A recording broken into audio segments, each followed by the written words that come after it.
Hello, everyone, and welcome to the start of the three-part epic trilogy released from 2001 through till 2003.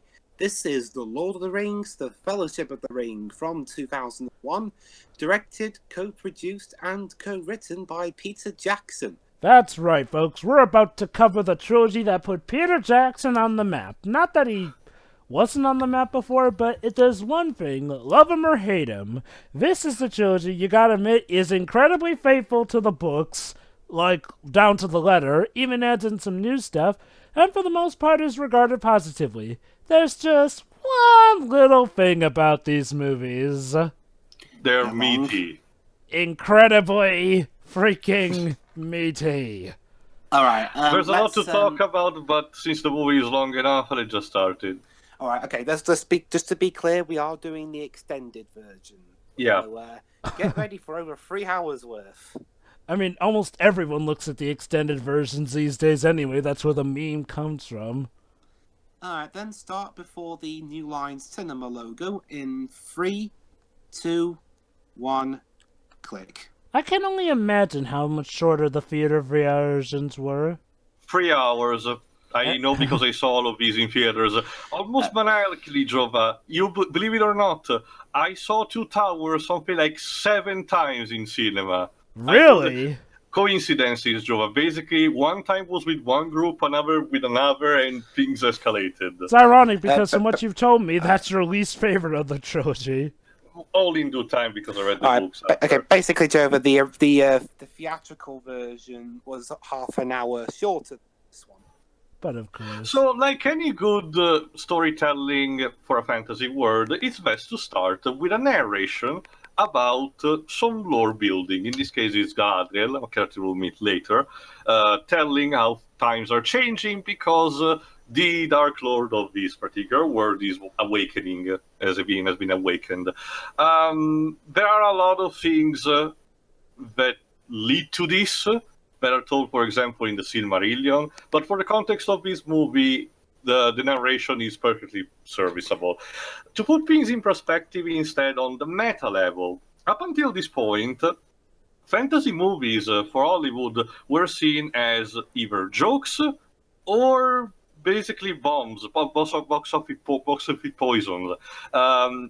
Jackson was doing a gigantic bet in doing this trilogy because no one was believing he would have succeeded, and instead, All above else desire power. Well, fuck you.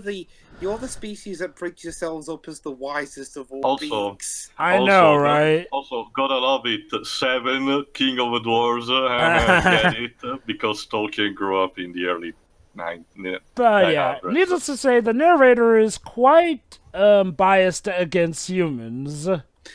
Joe, she's biased against anyone that isn't her own species.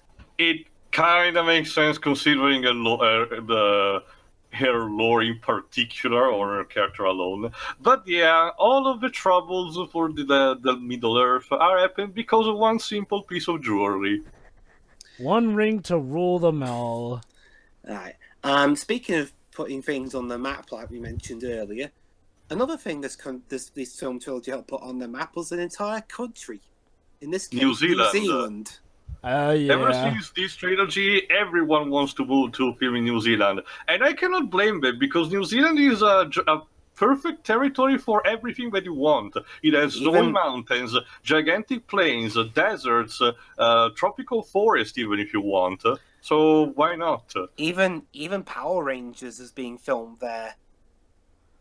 Also, hi, Hugo Weaving. Yes, yeah, Agent Smith. Let's talk a bit about the cast, because here's the thing: having one or two powerhouses as actors, this trilogy of movies either had actors that everyone had forgot until this point, that had very specific roles in the 90s, and then everyone forgot about them, or newcomers that the trilogy, of course, propelled into their careers. Yeah, and there's quite a few actually. I mean, this was Elijah Wood's biggest film in years. Yeah. I mentioned it specifically which case to case, but for one I mentioned, remember, up until this point, Elijah Wood's major movie that he starred in was fucking Free Willy, or was it Flipper? I forgot. One and of then there these, was North. but one of we these saved the tried to go. Cetacean. So, yeah, basically, Son of the King didn't take too well to Daddy being killed off.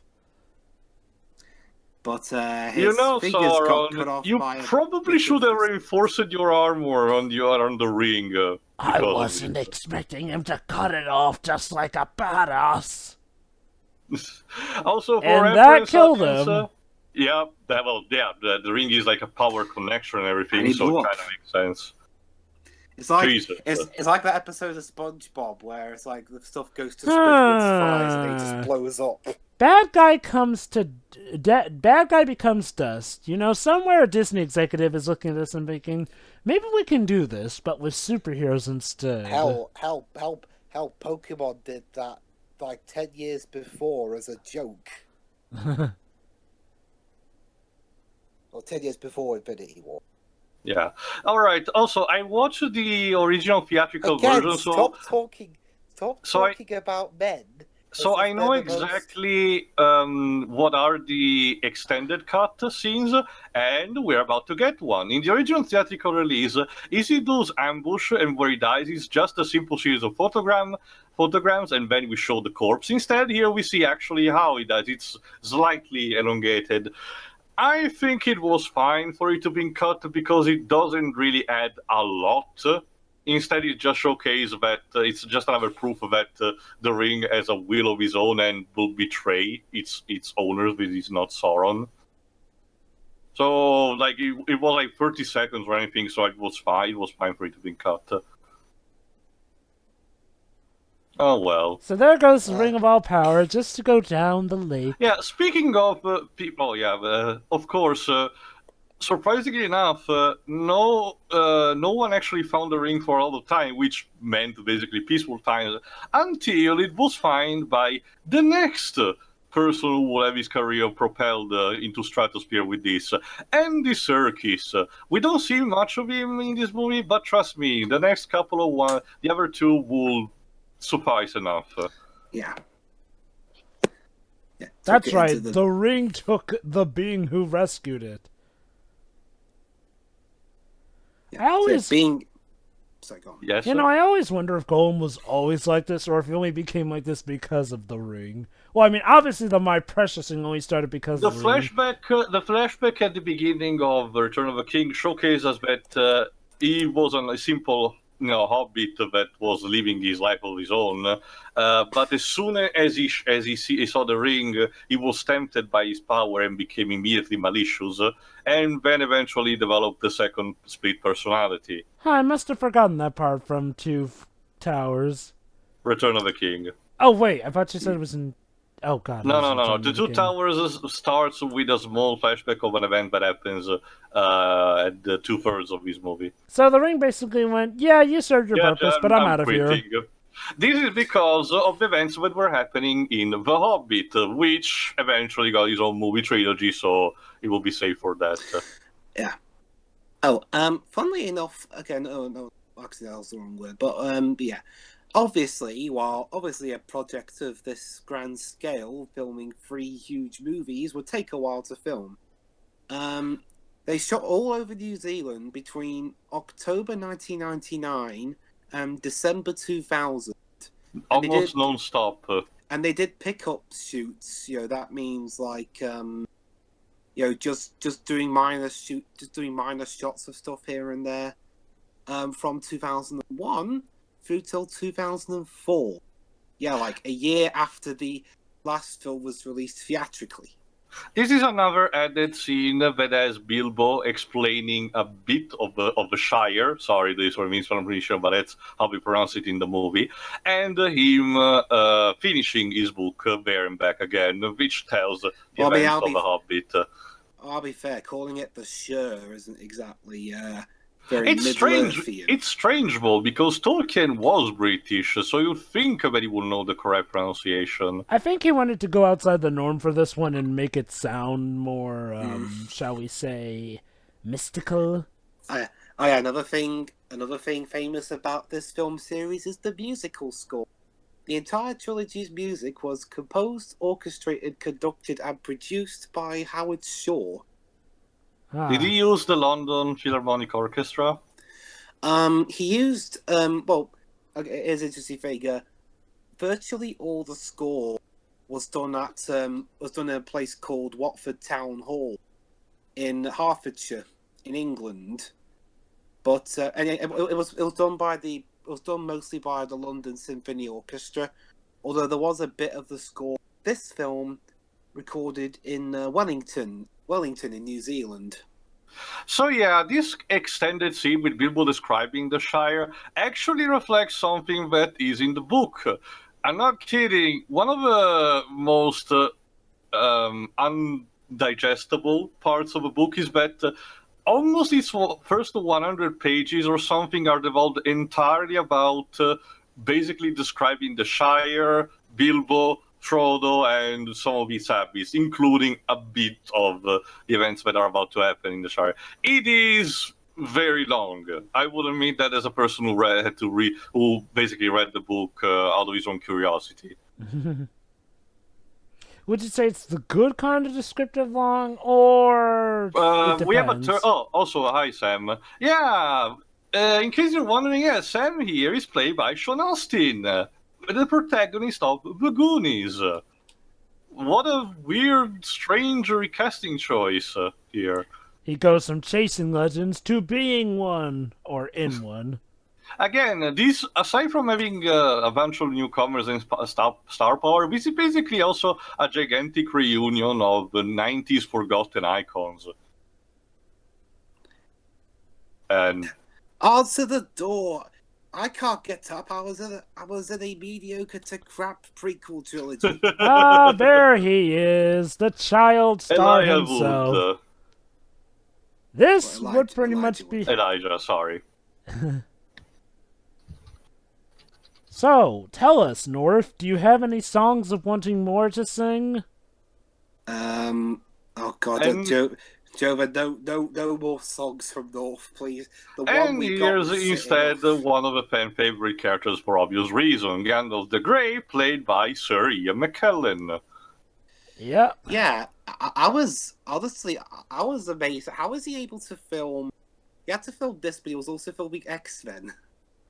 Ian McKellen is just awesome like that. Remember, he's a British actor. He's super committed to the role, and he will do anything in his powers to make it as efficient as possible, no matter what. I'm gonna check actually. I know Lord of the Rings started filming in October '99.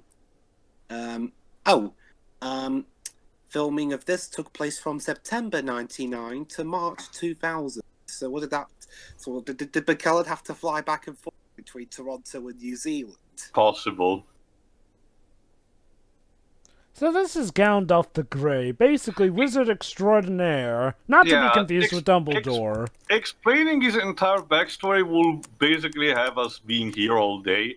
It's explained very partially in The Hobbit because it was one of the appendages, extras in the book that they thankfully actually included.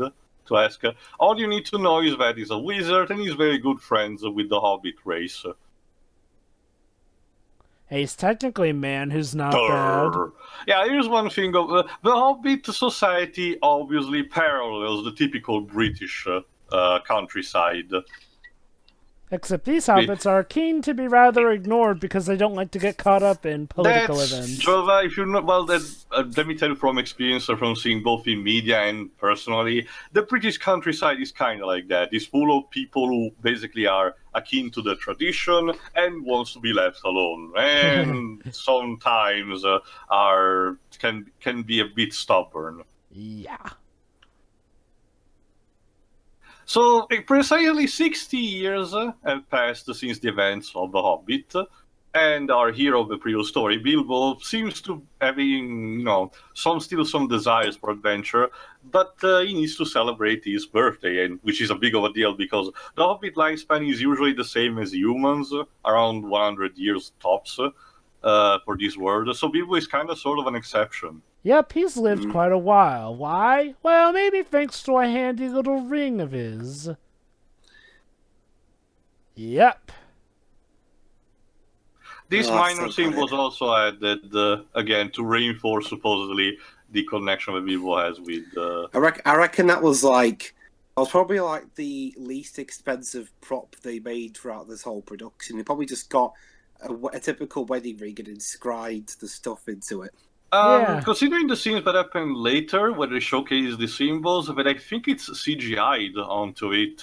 I'm pretty sure they didn't have to write anything on it. It was just superimposed in post. Not gonna lie, the effects of this movie are pretty freaking good for the time it was made. I'm more surprised that they didn't use. I don't think they used Industrial Light and Magic for cinema. We should think for the effects. We should think they would because this was early 2000s. CGI was usually dreadful for movies. And this movie has CGI that still to this day looks good, I'd argue. Mind you, it's not perfect, obviously, because it was still early 2000s anyway. Yeah, it was 2001. But compared to movies made around this time, it's still managed to hold better than them, to say that.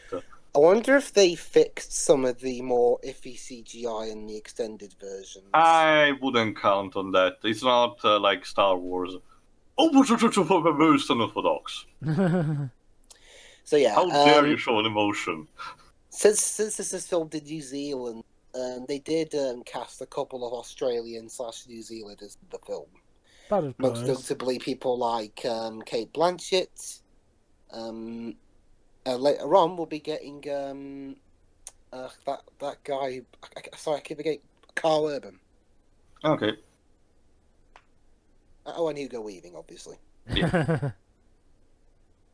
Yeah. Oh, Hugo Weaving's Australian. He's English/Australian. He lives in Australia, I'm guessing.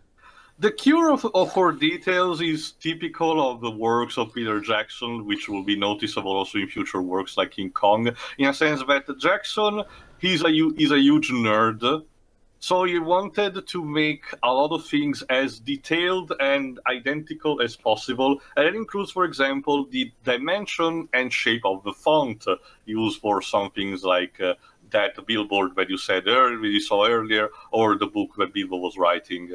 So there you go. Bilbo's 111 years old, but he hasn't reached a day, supposedly.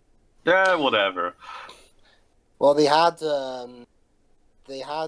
47 years to adapt this. And it's a bit noticeable nowadays, but back in the day it wasn't this noticeable. But this entire contrast between Bilbo and Gandalf in this ballroom, it's actually sort of a superimposed effect. They first filmed, I think, the scene with Bilbo, then the one with Gandalf, using props, of course, and then superimposed the images. Oops. Ow. Interestingly enough, this was improvised, by the way. While this film did get nominated at the Academy Awards. At the Academy Awards, it lost to a movie that was written by, of all people, the writer of Batman and Robin. Oh yeah, Gold. It's called A Beautiful Mind. Akiva Goldsman, that's the writer's name. Don't worry though, its successors would pick up the slack with plenty of awards to be won.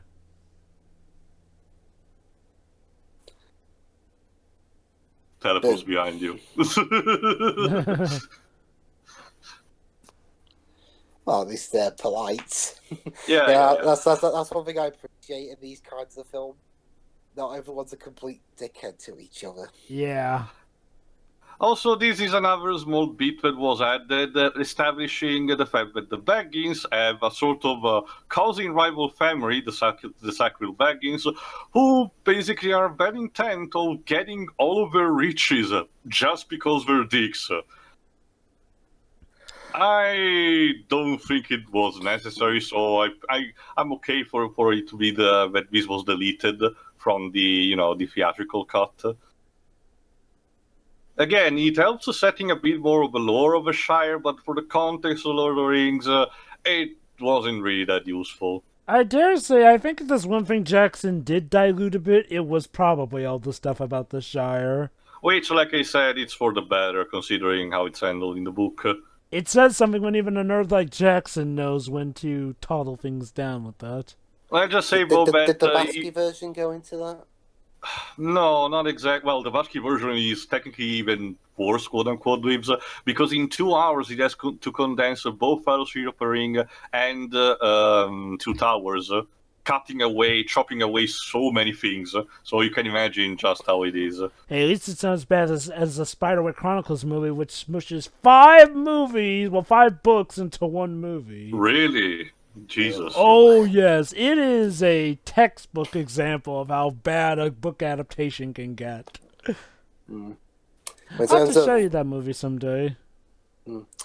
Well, me personally, I'm glad at least that, of the 2 book series I'm a major fan of, Harry Potter and Series of Unfortunate Events, both of those got good adaptations. It's just a thing I had to wait quite a while for Unfortunate Events to complete it. And here's another habit that hobbits have, and subsequently Gandalf got: smoking. It's obviously tobacco, but everyone has made jokes that it's actually marijuana, considering how relaxing the fact is, and considering all the things that they do. Believe it or not, this is a thing exclusive to my country. We have our own Lord of the Rings exclusive abridged series, which is basically centered all around the drug, of course. It's actually pretty good. I would say on par with the Yu-Gi-Oh! Bridge series in terms of quality. Oh, good. Could you imagine if all the events here were just like them smoking too much weed? That would explain a lot of what's to happen later down the line. Yeah. Oh, I get this. Sam is unfortunately not that brave. Well, basically, for these commentaries, it's just going to be the tumultuous trio of me, Jover, and Tio. Shuei, because he's not really a huge fan of these kinds of styles fiction. And Pedro, because, well... He's not quite a big Peter Jackson fan, let's just say.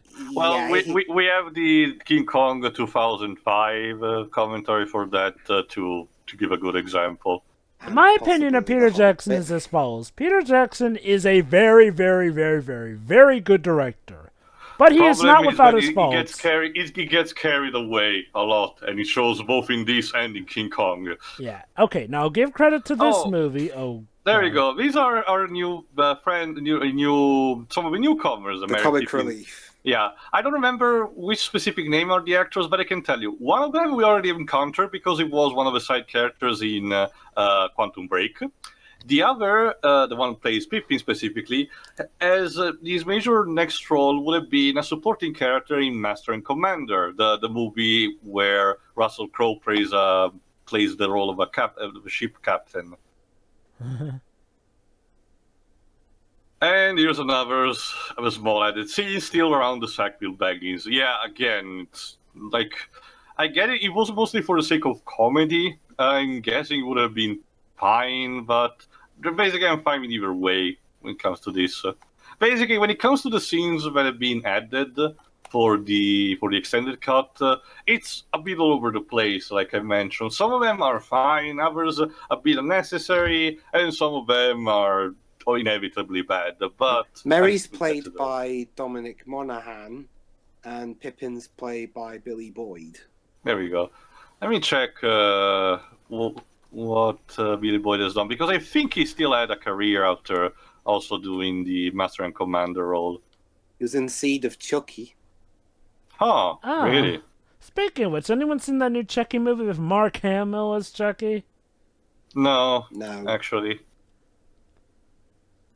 I've never been interested that much into the... Oh, yeah.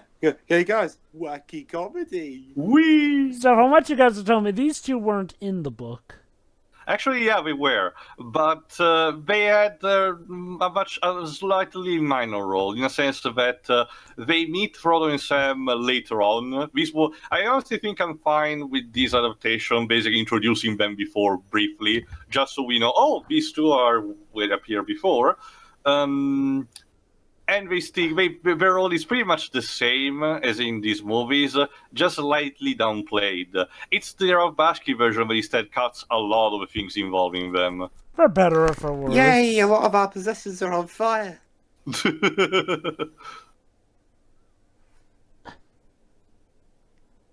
AKA, I like to consider these two the Fred and George of Lord of the Rings, for obvious reason. Yeah. Give us a speech! Yeah, that's what we do a lot. Yeah, speech.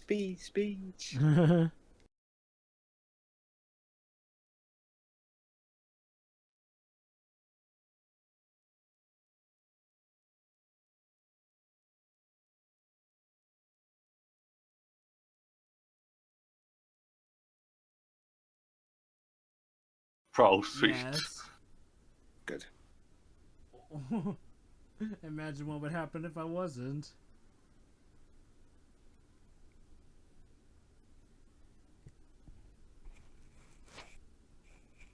Aww.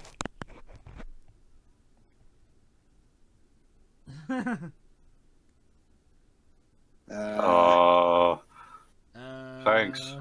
You could have worded that a bit better, mate.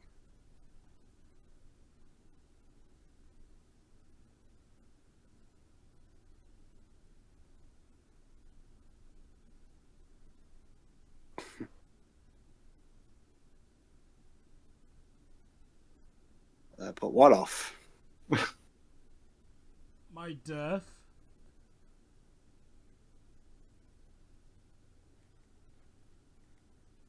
Okay.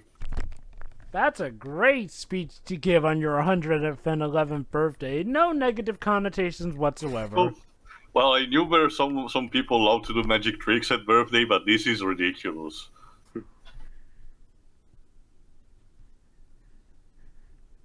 But considering what happens later on in the movie, this is a bit weird. Here's the thing. The way the ring works, this right now is how the ring works have been in The Hobbit. Simply give you invisibility, with nothing added to it, no strings attached. Problem is, later on in the movie, we show that putting the ring on is a bad idea in the first place, and every time someone does it, bad things happen. So I'm guessing Bilbo was just lucky that he used it the last time it was available like this. Yeah, going off of later incarnations, him putting that ring on should have driven him flipping insane. Mind you, then for some reason Jackson retconned sort of with his adaptation of the Hobbits by showing that putting the rings even in that series of movies is also a bad idea, but it does the side effects that happens later on in this movie. Problem is, it wasn't supposed to do like that, and as a result, a lot of things that happen in The Hobbit, where the scenes were involved, Bilbo using the ring, are altered and changed in a weird way. But we'll get to those. That's the Hobbit films for you. They're a special Well, you have to remember, Jova, the Hobbit trilogy of movies had a very troubled development cycle and everything, so it's a huge topic on its own for another day. Basically, I think even Jackson went on record to say that he felt the films were too bloated, and that's saying something. A lot of executive meddling. Although here's also, remember that New Line Cinema and later on Warner Bros. For doing this movie adaptation always have to negotiate with the Tolkien company. Thing is, apparently the trilogy of The Hobbit was so not disliked by the Tolkien company that after that they basically rescinded most of the contracts that they had. Wow. Now we are... Oh, Jesus. Oh, now, boy. obviously, we're about to have the Netflix adaptation, but I don't know if it's still Warner Bros. Publishing Amazon. it. Okay. But that is a cheap trick, turning off the lights. Shh, let him do it.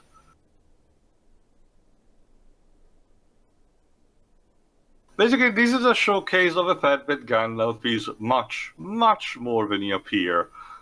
Oh, yeah.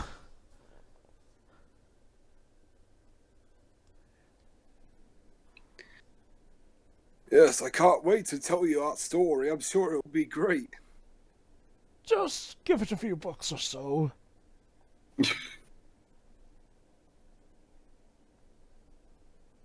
Why?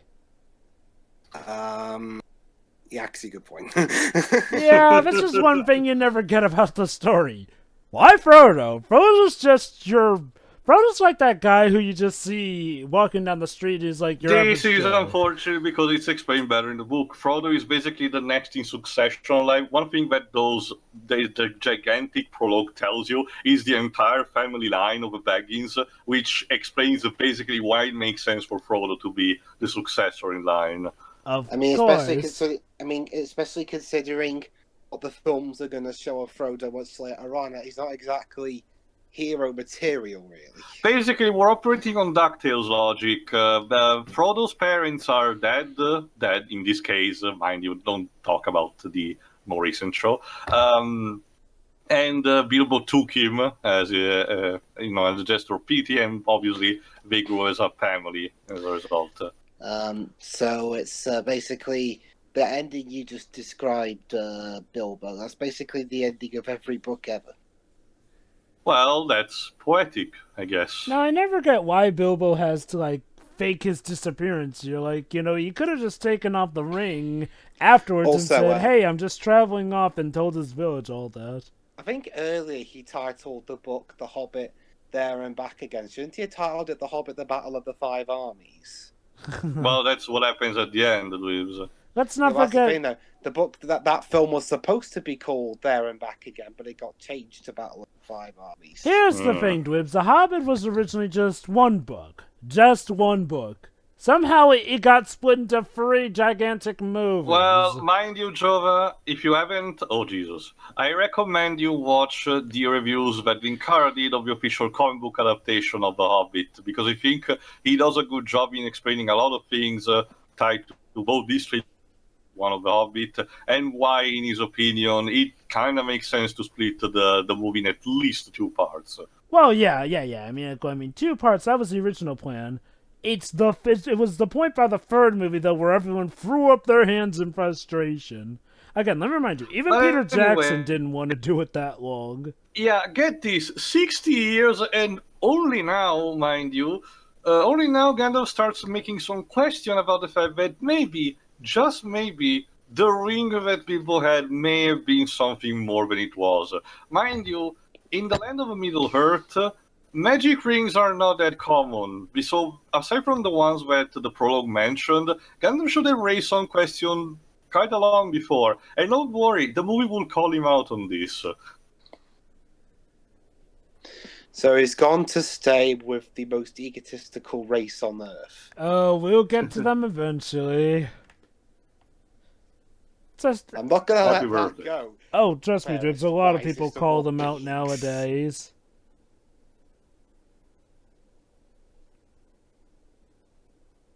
Sure. You need not understand, Frodo. You're about to be taken for a ride. Okay, here's a problem with this movie in particular. They toned Lots it of down. close-ups. They toned it down in the other 2, but Jackson really loves these weird, creepy close-up shots. Half the time they're not even nearly, and don't make any sense. Like that close-up on the letter. At the totally not evil Castle de Grayskull. Also, in case you're wondering, for the more younger in the audience who only played the Middle-earth Shadow Mordor and Shadow War games, don't bother too much because they are kind of while they're trying to tie in events from The Hobbit and this trilogy, they sort of change a lot of things to the point where they have to be considered a sort of a parallel continuity. So just put them in the background. I'll tell more when we'll get to the games. I never got why they even did that if they were going to change that much. Honestly, that's a throw-in, Jova. The first Shadow Mordor actually is pretty much in line. It's Shadow War that changes things stupidly. Anyway, the city of Minas Tirith, the capital of the Kingdom of Man, at least the major one. We'll get more to it detailed in the 3rd movie, but for now it's just a sneak peek. Yeah. Oh, thank God we don't have to see the crazy king yet. We'll get to him also too, Dweebs, because I just say that Jackson screwed him over a lot.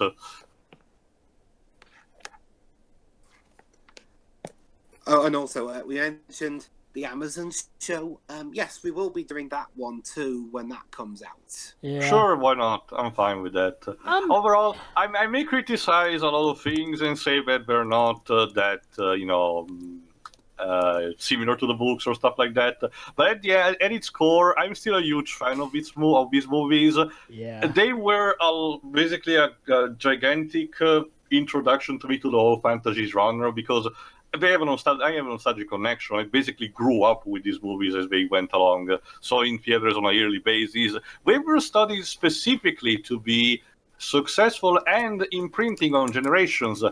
It is no joke that they're called by many the new Star Wars because they did basically the same effect. Yep. Well, that's the new series better be. The new series better be good for Amazon's sake. They're putting $1 billion into it. Wow. $1 billion. Anyway, as shown before, some death metal fan have decided to visit the Shire. I guess they thought there is a convention, or They got lost on the way to Glastonbury. maybe they thought they've been told that there's a King Harvest concert there.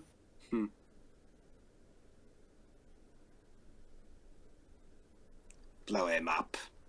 Do it.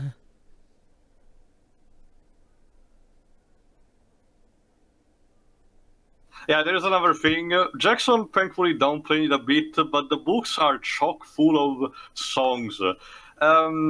Since the tone that the book's going for is a medieval, epic, of course they have some songs and ballet inserted into them, completely with rhymes and everything.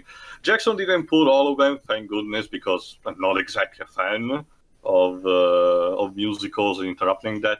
Pretty sure. Well, I'm guessing, Jova, it's pretty much obvious that there is a musical version of these.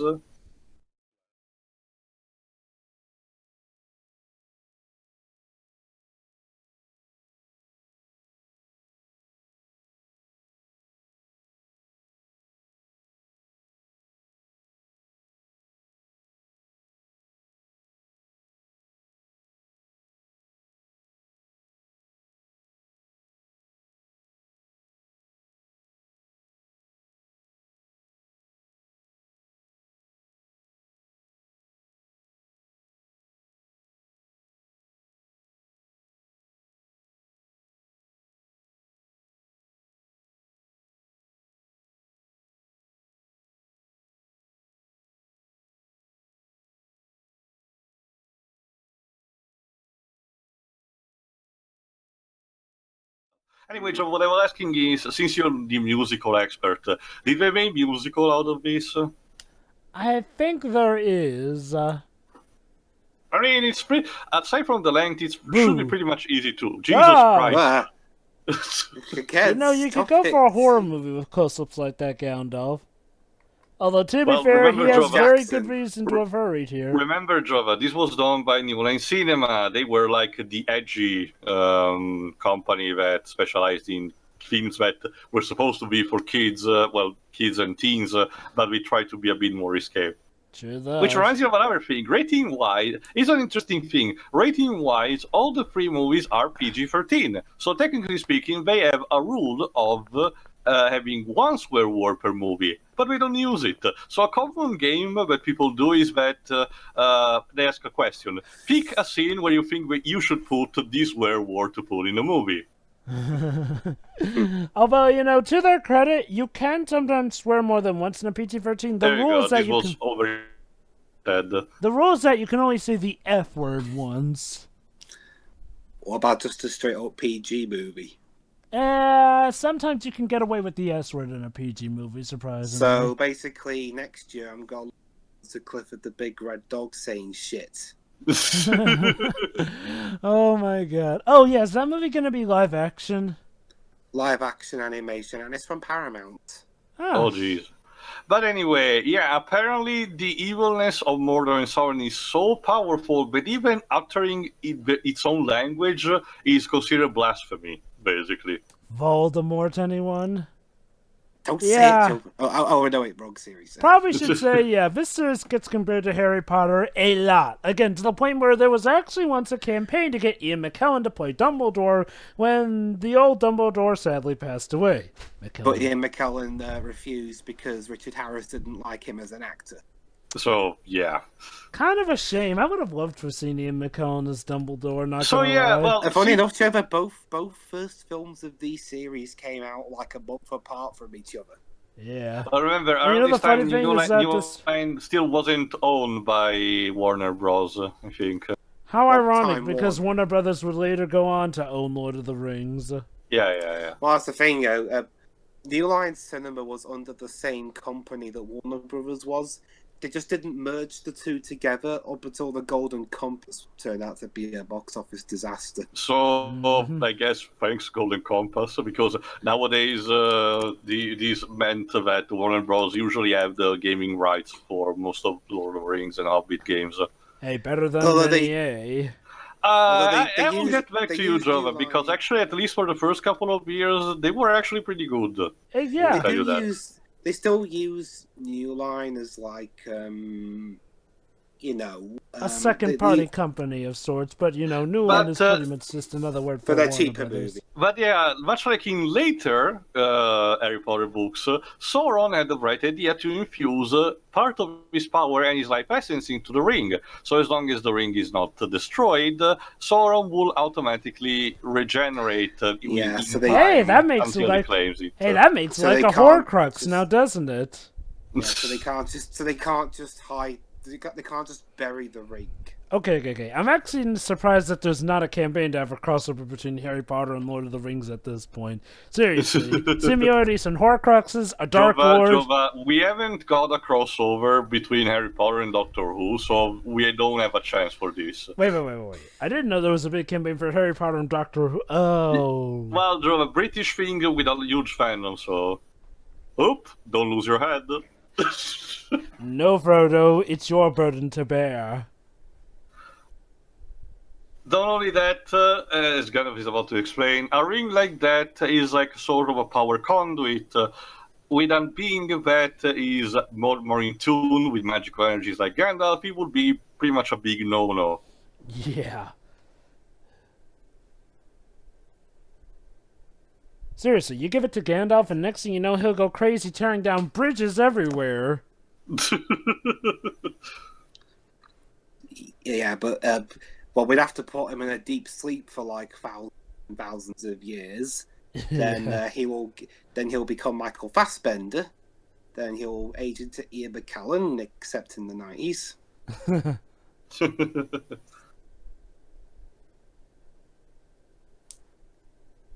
So yeah, Frodo has to go. Why? Is because right now things are escalating quickly, so Gandalf doesn't have a big plan. He has to see a bunch of people. This is one of the things that were cut from the movies. I will tell a bit more later and in Two Towers, but basically there's a bit of a chunk of Gandalf's journey that is cut away, which comes to bite a bit in the ass in the Two Towers because they reference a bit of events that have not been explained in the movies. Travel only by day. That's why I'm sending you out right now at night. But this night is the exception. So, Frodo, had a good week. Let's see. So far, your only caretaker disappeared on you, and now there are people who could possibly be coming to kill you tonight. And you have to leave all your properties in a rush in order to get to uncharted territories for you. There needs to be a support group for guys like him and Luke Skywalker when it comes to these. Yeah.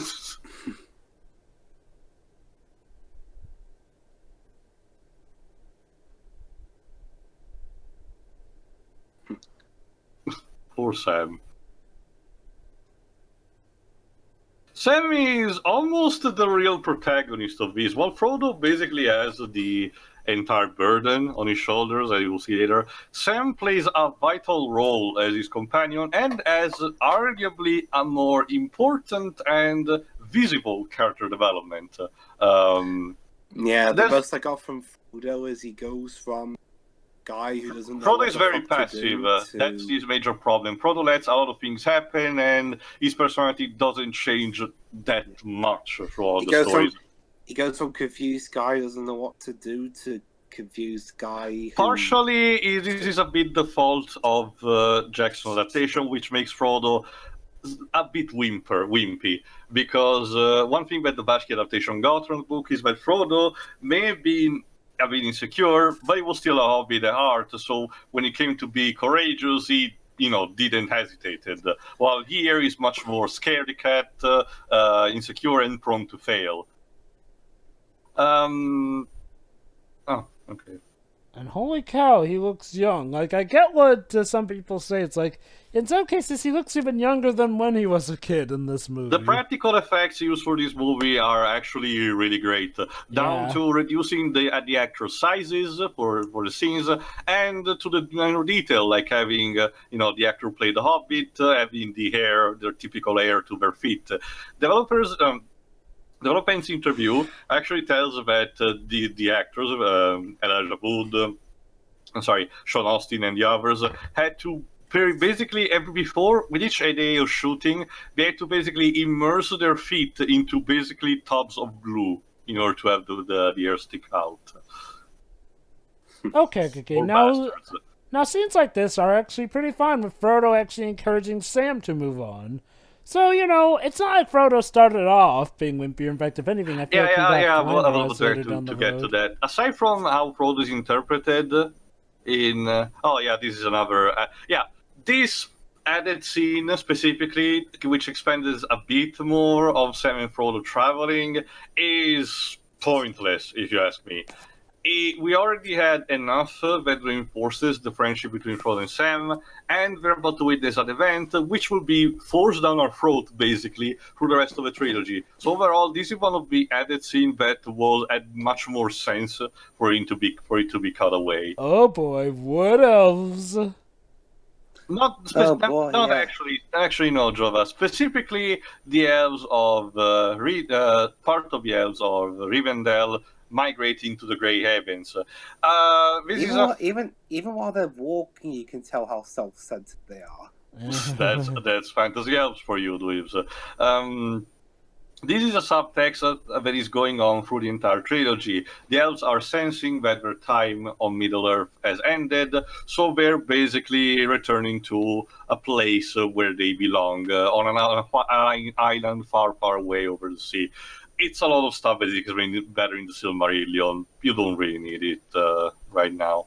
But what I was saying is that aside from what Jackson interpreted Frodo is, the way how Frodo is the protagonist, but at the same time is not, is a problem on how Tolkien writes his book.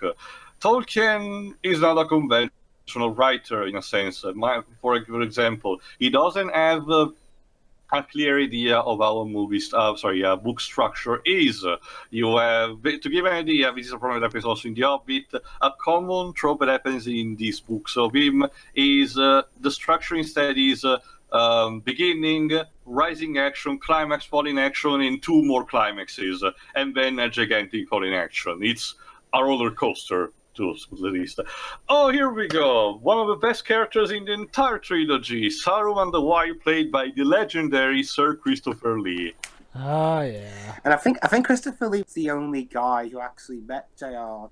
in real Yes, life. and he specifically wanted to be cast like this because Christopher Lee was, rest his soul, a huge, gigantic nerd of his own. Believe me, he loved D&D, and he even performed with a metal band here in my country, the Rhapsody of Fire. Nice. So he wanted to be casted here, he wanted to be cast as Saruman, and he even gave tips to Peter Jackson on how the characters should behave here and there. He is legitimately badass. Heck yeah.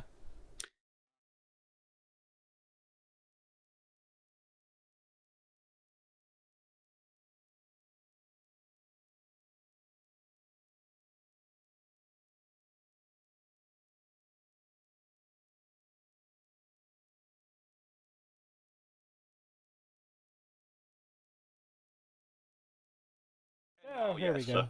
There we go. Basically, Saruman is the leader of the wizards of Middle-earth. Where are the others? It's not important. But basically, Gandalf obviously went to him in searching of wisdom. Problem is, I think Gandalf is realizing that not everything is right with Saruman right now. So Well, he's basically, played by there's this Christopher Lee, what giant do you bit of. expect? Dude, Christopher Lee has played also good guys too in his life, like in Sturba Werewolf Beach. Yeah. What? You never heard of that movie, Sturba Werewolf Bitch? No, I heard of it, but Yeah, he's a major supporting characters in that movie with Reb Brown. Anyway, this is a Palantir, long backstory tied to the Silmarillion. All you need to know, Crystal Ball. That's basically what it is. Let me guess. Tolkien brought up a very, very, very, very, very nice meaty backstory for it. Actually, it's not the only one, Jova. Not There are basically Palantirs are kind of like making Skype calls. It's parodied everywhere, basically. And Gandalf has realized that with this method, Saruman unfortunately has come in contact with Sauron and has decided to switch his morality. Oops. yeah. Man, Saruman, come on. Really, dude? You gotta switch sides just like this? Well, Jova, it's him. It's despite being a very powerful wizard, it's him versus a giant eye on a tower. It's pretty much clear that while Sauron may have had, mind you, that's a problem because it's tied to what the true nature of the characters of Gandalf and Saruman. But basically, it's easy to understand the fact that Saruman was corrupted by Sauron. While he has an autonomy in his evilness, most of the maliciousness has been basically forced onto him. Mm-hmm. Shame we don't get to see much of Saruman before he became corrupted. We do a bit in The Hobbit, but unfortunately by that point Christopher Lee was very old, so unfortunately all these scenes had to be very short. I think he filmed them in London and green screened in that. I think it's literally the last role he did before he passed away. Also, another an amazing thing is that through the cuts, due to how the scenes are directed, you can clearly see that the characters 90% of the time are wearing Adidas shoes. Ow. Now that's just cheating. Chris, but you're not in Star Wars.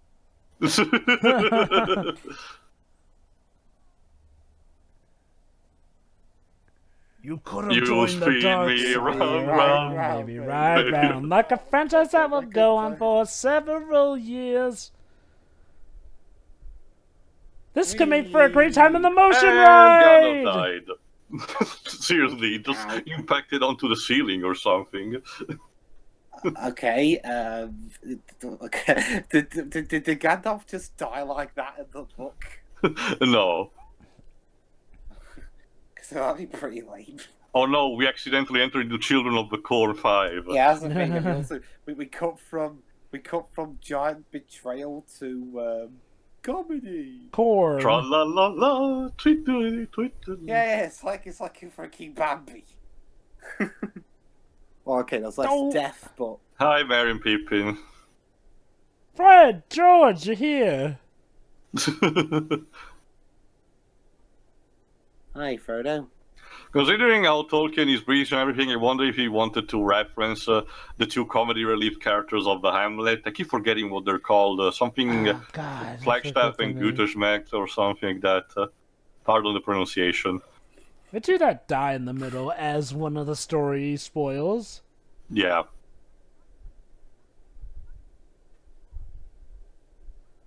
Get it? Yeah, I don't really get why Merry and Pippin would steal, because their families are some of the richest of the whole Shire, so why the fuck would you do that? Maybe their families cut them off.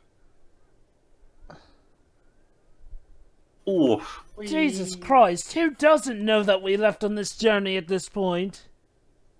Joe, which character are you trying to do?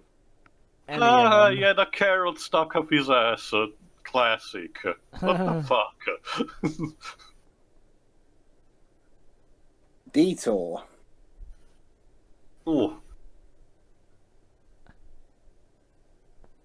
I want to eat those mushrooms, guys.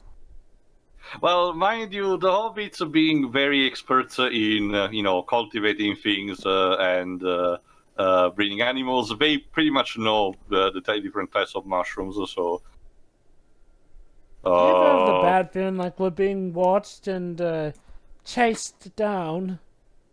By the fans. And here we go. This is also a type of shot that was present also in the Rabashki version, which is in turn taken from one of the illustrations of the book. Now, I unfortunately forgot the name of the author, but here's the thing. One of the more popular versions of the books that are relegated into a single gigantic volume has a lot of illustrations that are overly detailed, and they're so great that both Bashki and Jackson wanted to reference them almost to a T, and this is one of them. The hobbits are basically stuck under this gigantic root, with the ring wraith searching on top of them like that. Hey, Mr. Dementor. And here's Peter Jackson still obsessing with fucking insects. I hate this shit. Yeah, he sure loves his insects, and wait till we get to that certain character in later movies. Not just that, it's like that scene where I actually had to... That was not the title for. It's like that scene that I actually had to get away from King Kong 2005. Seriously, it's the one with the giant insects in the bottom of the craving. Oh god, that stuff went on for way too long. Let's see, there was the giant snakes, there was the giant spiders, there was the giant... The leeches, Jesus. Like, look, Jackson, I know you like to creep people out, but you're not making a Resident Evil movie. In fact, I think even Resident Evil doesn't go that far. Well, maybe in some more than others. And now it's night, and here's one of the more controversial cut things from the first book. There's an entire section where the hobbits travel, save a person from a bunch of bandits, and later on are rescued by said person in a bunch of tombs at a graveyard where they're haunted by ghosts. The person that saves them turns out to be an incredibly powerful spirit that loves to sing and rhyme called Tom Bombadil. Problem: this entire sequence was cut away from the movie, and the official reason that Jackson gave, don't quote me entirely on that, but was basically because he felt it was tonally different from what they were trying to go for. If you ask me, It's kind of bullshit. They should have found an easy way to implement it as well. I get it, but it would have made the movie a bit longer. But you could have compensated by cutting... these are long enough as they are. Mind you, it could have been compensated. It would have been encompassed in 10 minutes tops, and you could have cut away some of the other minor bullshit from both now and later on in the movie. Like, what does he mean it would be too totally different from what they want? I mean, dude, you literally will have an army of ghosts in the third movie. Well, that's the thing. Tom Bombadil is a character that is not played for laughs, but is very jovial and extremely overpowered. In fact, later on at the Council of Elrond, one of the things that Frodo suggests is to give the ring for him to custody. And the reason that, yes, it would be effective, but it will only hold for so much long. At some point, no matter how much century passed, Sauron will find a way to get the ring from him. Anyway, and here's one of the more iconic shots that were also in the trailers and a lot of promotional materials. Frodo doing the jump like in Shawshank Redemption. Whee! Yeah, and I guess this is enough to... I guess they are allergic to water? What are you, Shyamalan aliens? I guess so. I'll be back on the other side. And they simply cannot just stop them from the river, from the edge of the river, because I'm H2O intolerant. And basically, yeah, the scenes with Tom Bombadil happen right before the hobbits reach the village of Bree. So yeah, and it's also a problem because it's there where they obtain the swords, which instead will be given by a character we're about to meet later on. Also, Mr. Filch, what are you doing here?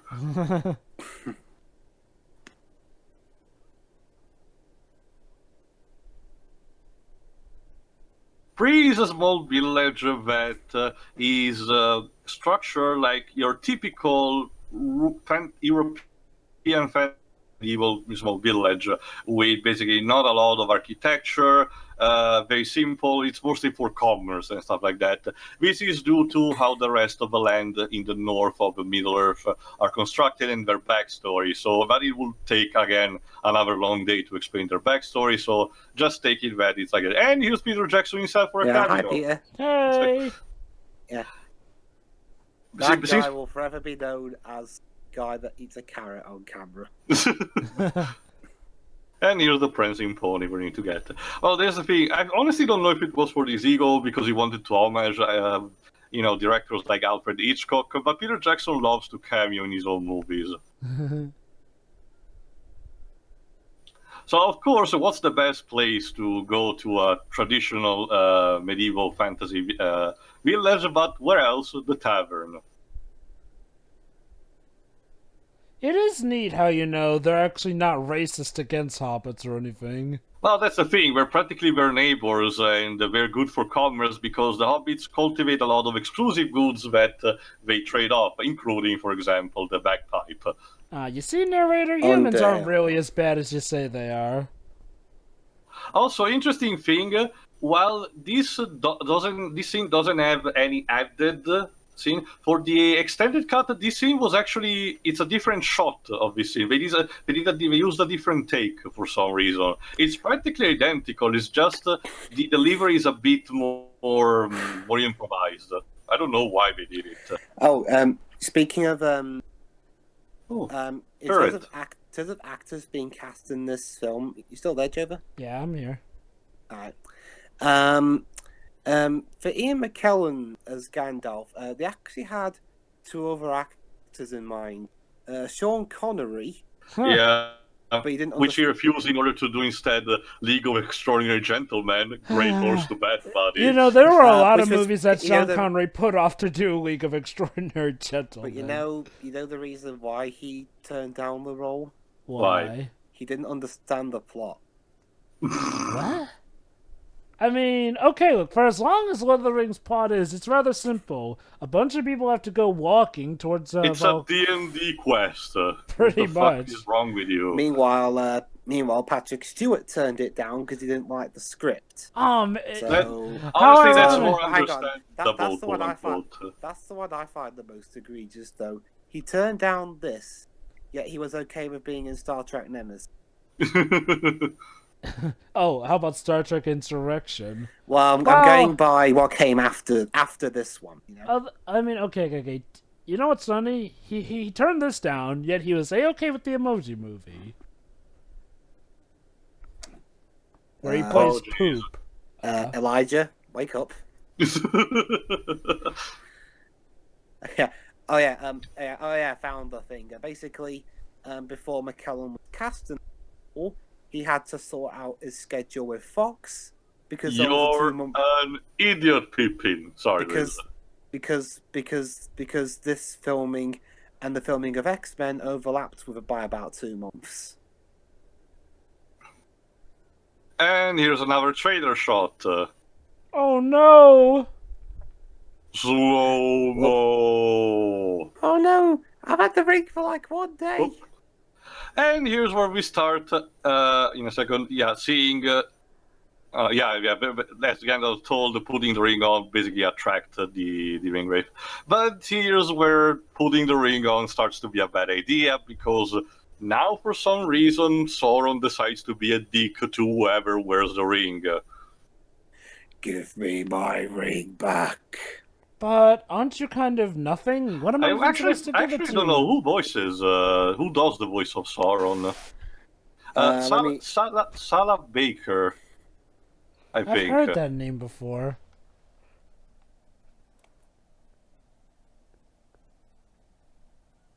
So, no other reactions to the Hobbit who just vanished before your eyes, huh, people? Oh, he's a stuntman. Huh. Salah Baker. Anyway, here's our character, played by an actor who had his career as a bit of a career until this point, but got boosted after this movie, Viggo Mortensen. An actor name I'm not that familiar with, surprisingly. He had a career, like I said, but his most prevalent role was 28 Days, honestly, which was the year before this. Up until that point, he was maybe in one episode of Miami Vice, but 28 in days. Texas Chainsaw Massacre 3. But aside from that, I don't know any of these other movies that he did. But after this, his career got boosted a bit, not a lot, but a bit enough.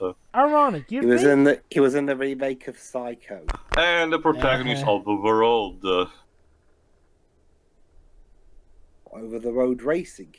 No, unfortunately, it lives. Well, yeah, I was going to say, it was a big rig, so good. Anyway, yeah, this scene is a bit encompassed. In the Vasky adaptation is much longer because we even bothered to give a character to the tavern owner for some reason. How nice. Well, that's the thing. I can understand why we wanted to trim it down because it doesn't add too much. So it's one thing that I understand if they didn't want it to play entirely.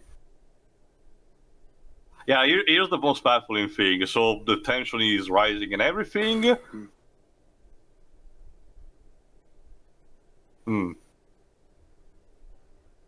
Dead. Everybody's dead, Dave. I guess they want to make sure.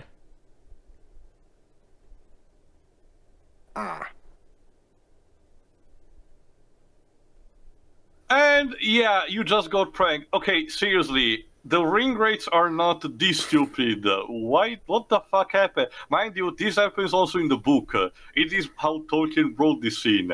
Problem is the ring rates are not this gullible. Yeah.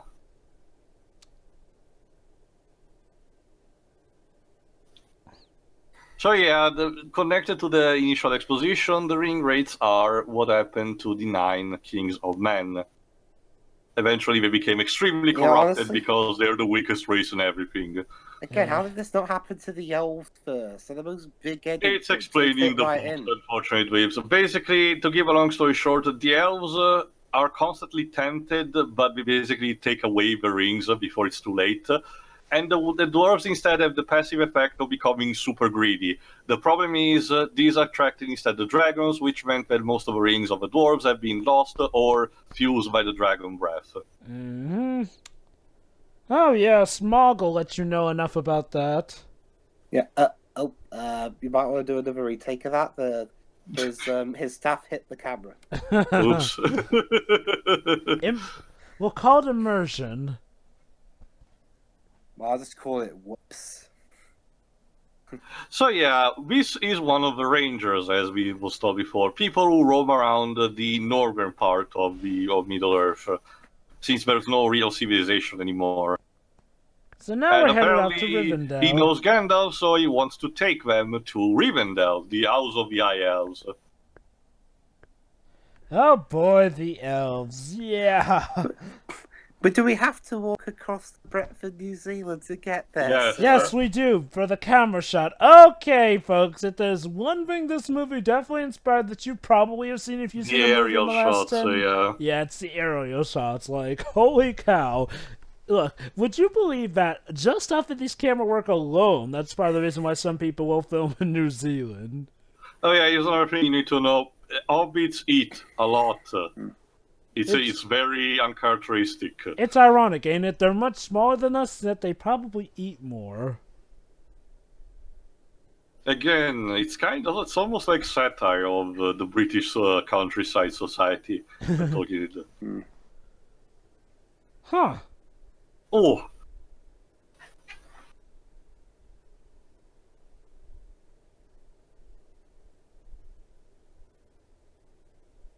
Oh, yeah. Do not take a shot for every Oreo shot there are in these movies. You'll be dead.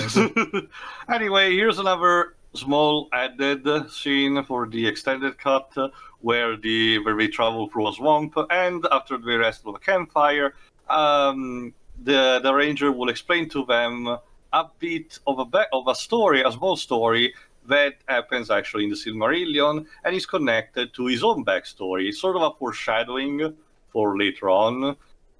This could have gone either way. Like, I would have been okay if it was included in the theatrical cut, but at the same time, I do believe that the information relative to this particular backstory are enough in the movie, especially considering they are also shoved down your throat in the other two movies.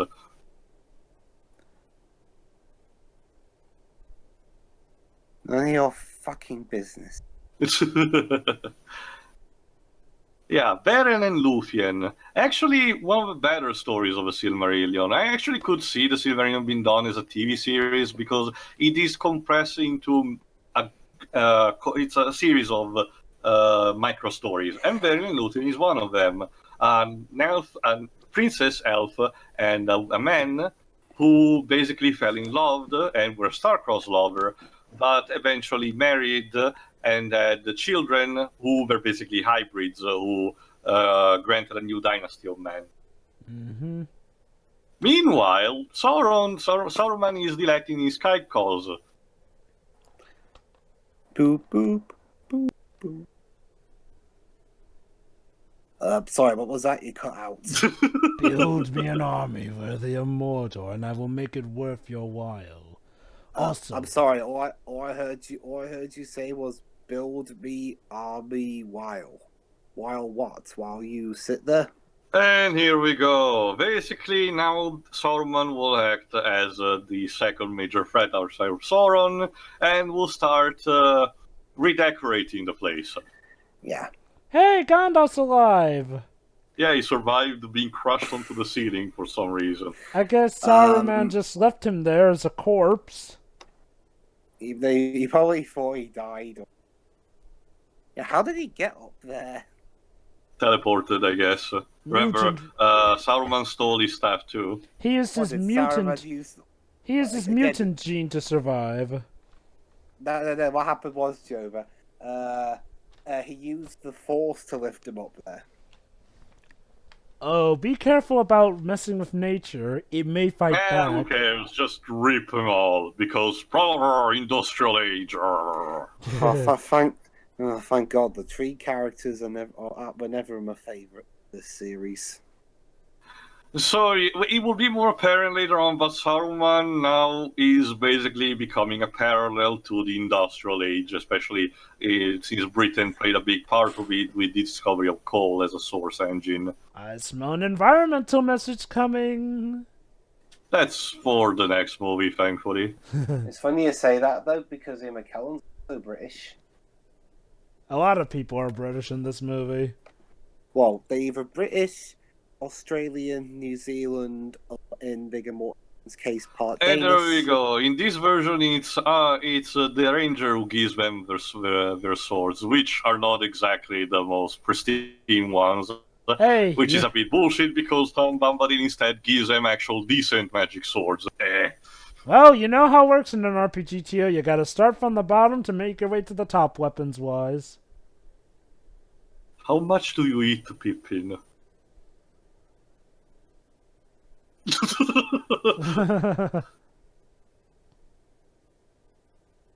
Yeah, Pippin is that kind of party member, the one that fucks things up constantly. Yeah. Hey, guys. Don't worry, it's part of his character arc too, so we'll get somewhere with that. Hey, guys. Don't mind if we join the barbecue. Seriously, sir, these have to be the dumbest heroes we've ever seen. I know, right? Lighting a fire, letting us know their location. They might as well hang up a sign saying we're here. Even better, they secured themselves up on the roof, right for us to corner them all from all sides from. If there's one thing that, like we mentioned before, the score managed to convey is leitmotif. Pretty much everyone is a leitmotif in this fucking trilogy, and the ring rates make no exception. When they enter the scene, you know that things are bad for you. You're probably wondering, where are the other four? They're roaming around, Jova. Don't worry, we'll see all 9 of them at the same time soon enough. Yeah. It's just Don't worry. And Frodo just drops the sword like an idiot. Yeah, that's my problem.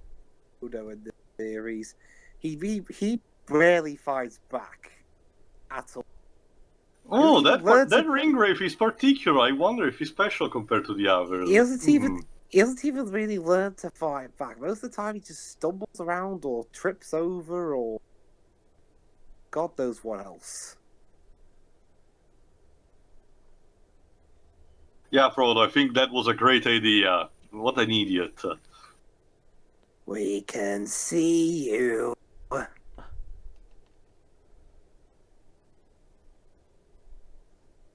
The great kings of the past stare upon us. Well, former great kings. Yeah. Yeah.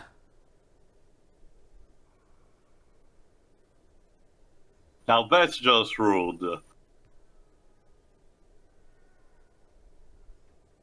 Oh, where have you been? Come on, Jesus. I was preparing my stunts off screen. You were Probably should hiding have under a wrapped up. table. Well, I was preparing mentally. I heard you saying "mummy." That was just my battle chant. What, mummy? Who says that? It's something the enemy would never see coming. Also, yeah, apparently these ringwraiths are very allergic to fire too. And they even stumble onto each other. What a bunch of idiots. Sauron's mighty lieutenants, everyone. I dread to see who are hiding. And this one just flees away like that. Well, I'm out. But it's only fire, man. Sure. Oh, you bastard! That was my face! Run away! Meanwhile, Frodo's in a... He already is in a bad state, but here he's... Yeah, it was stabbed with a special blade. It's sort of poisonous, even though it's not like coated in poison. But it's basically spectral magic. That's all you need to know. Luckily, of all people can cure it, it's the elves. How convenient. Yeah, but can they get their heads out of their own eyes to help? Well, he's an hobbit, not a man, so yeah, hopefully. Oh, it's about 6 days to Rivendell, so he'll have to hold out. Meanwhile, back at the totally not evil Castle de Grayskull. Again, I love how they try and convince us, oh, this place totally isn't going to be evil when we first arrive here. Well, Even though it was that's because it wasn't Saruman's original place. It was actually gifted to him by the Gondor civilization. Orthanc was made a long time ago, actually. Problem is that the movie doesn't explain this. Well, I mean, aren't exactly all important in the grand scheme. No, of things. I agree, but also... even in these extended cuts, No, honestly, I agree with you. It's not important for grand scheme of things, especially considering we don't see for this movie Saruman a lot in his benign persona. yeah. Also, I mean, we're Mothra, what are you doing here? The Godzilla movies are still a long way to go. I mean, Well, we're I just came in from the 1990s one. We're a third of the way into this movie, and we still got like 2.5 hours left. Which actually reminds me of a good question to you, Dibs, because it may be only for me, but I actually really like the pace of these movies. There are only a few selected times where I think things drag too much long, but other than that, considering there's a lot of stuff happening at the same time, the movie actually goes on pretty fast. What do you think? Oh no, I agree. At least there's stuff happening. At least in this movie, whatever while it's going on. I mean, it's not King Kong instead had the unfortunate effect of dragging way too much. I mean, in a more relevant example, I couldn't even finish the first Hobbit film extended because there was barely anything happening there. Mm. Aw, congratulations! It's a boy. It's a boy. So yeah, among other things, Saruman loves to play little chemistry by creating life, like all mad scientists would do. I just love these practical-looking Goop. This is Lawrence Macore as Lurtz. We will learn a bit more of him later. Meanwhile, back with yeah, Frodo again. Frodo's not exactly doing. Yeah. Oh no, Yeah, we may thanks, need to Sam. get a new protagonist. But Also, we're only yeah, like an hour and a half in. Of all irony, we're in the same place where in The Hobbit, the three trolls captured Bilbo and the dwarves and eventually got turned to stone. This Finally, happens also in the book, mind you, so it's not just Peter Jackson fan-casming. you know, funnily enough, though, the poison won't kill him. It'll just turn him into a rave. Yeah, ring raves are kind of vampires like that, go figure. Sure, why not?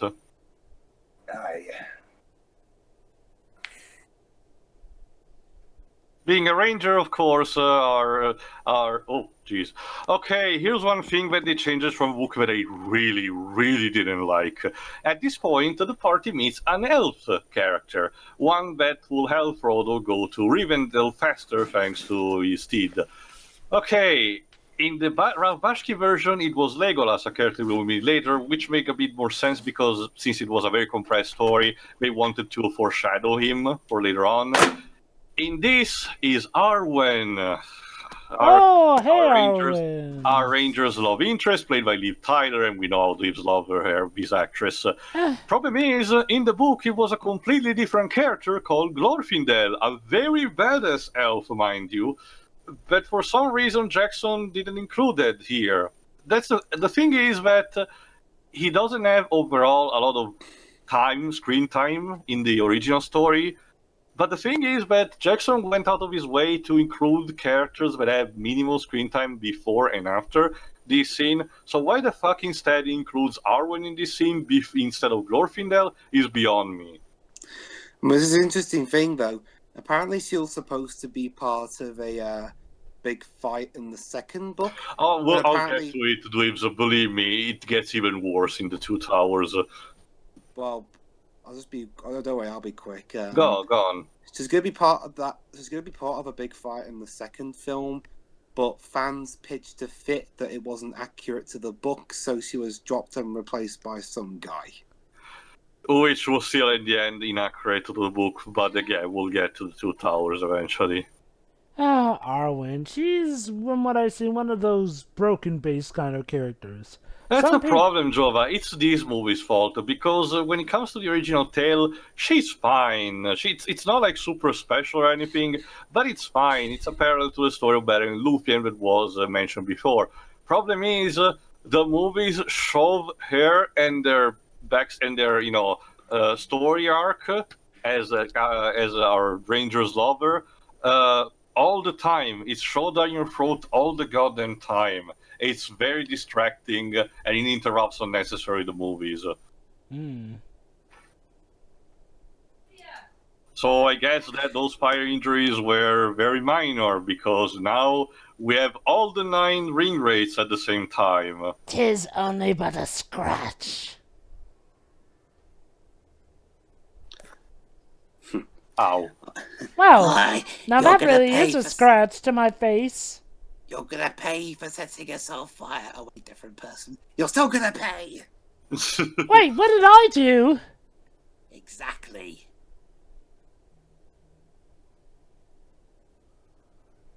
Jesus.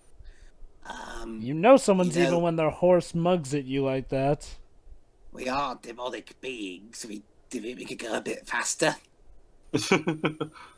Don't worry, Liz. We get an upgraded steed in the next movies. Well, I've seen the next 2. Yeah. Both theatrical and extended. So, Drift, what's your favorite of the Lord of the Rings trilogy? I'm going to piss off Tio here, but Two Towers. No, you told me before. I understand. Honestly, from what I've heard, Two Towers I've heard a lot of people say that that's their favorite, actually. It has a better pacing and composition of scenes, I will admit, as a movie. It's just the problems in the things it adapts. We still can't cross water.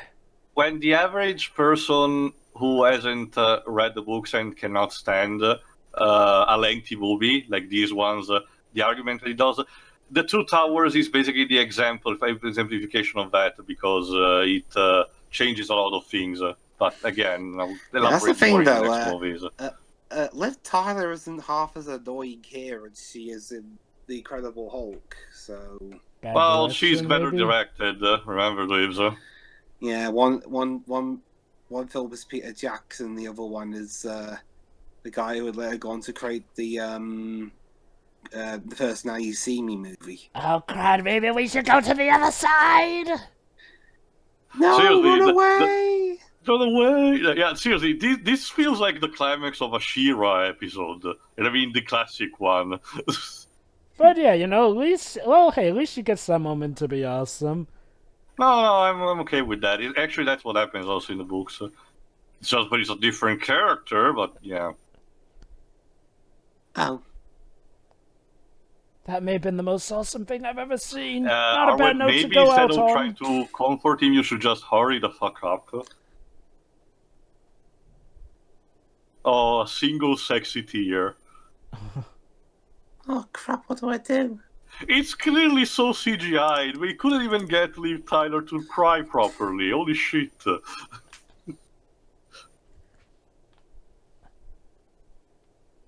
It's okay though, because through the magic of Ah, jump cuts and close-up of editing, Agent and Smith. yeah, No, Hugo please, Weaving, we give you life. Don't worry, guys. It's Hugo Weaving playing a good guy. Are you sure? Surprisingly. Yeah.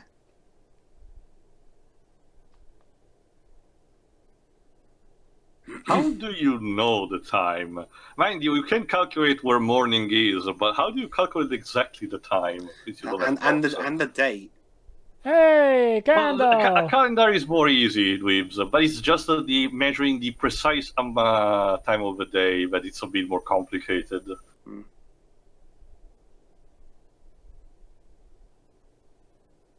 Congratulations, Frodo. You managed to get injured several times, nearly got killed by a bunch of ringwraiths and went for a complete stranger, and an elf bailed you out. Very good start to your journey.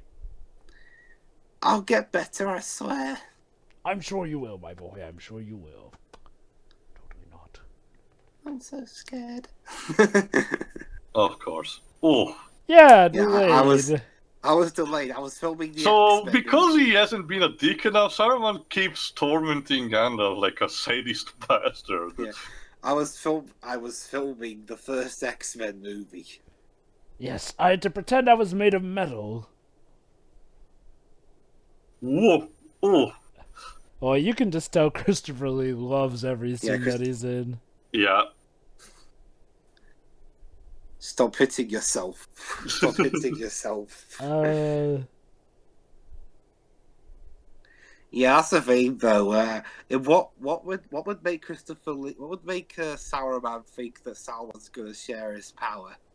Oh, Sauron can be very Like convincing. I said, it's pretty much guaranteed that he's very corrupted. So while he has autonomy, he's not super thinking straight. Also, here we go. Here it is, the world's biggest plot hole bird. Oh, I'll boy. save this talk for Return of the King, where it's more apparent. But let me just say this as a foreshadowing: all the people who do that theory are completely wrong. But they had not enough context from the movies, so it's a 50-50 scenario.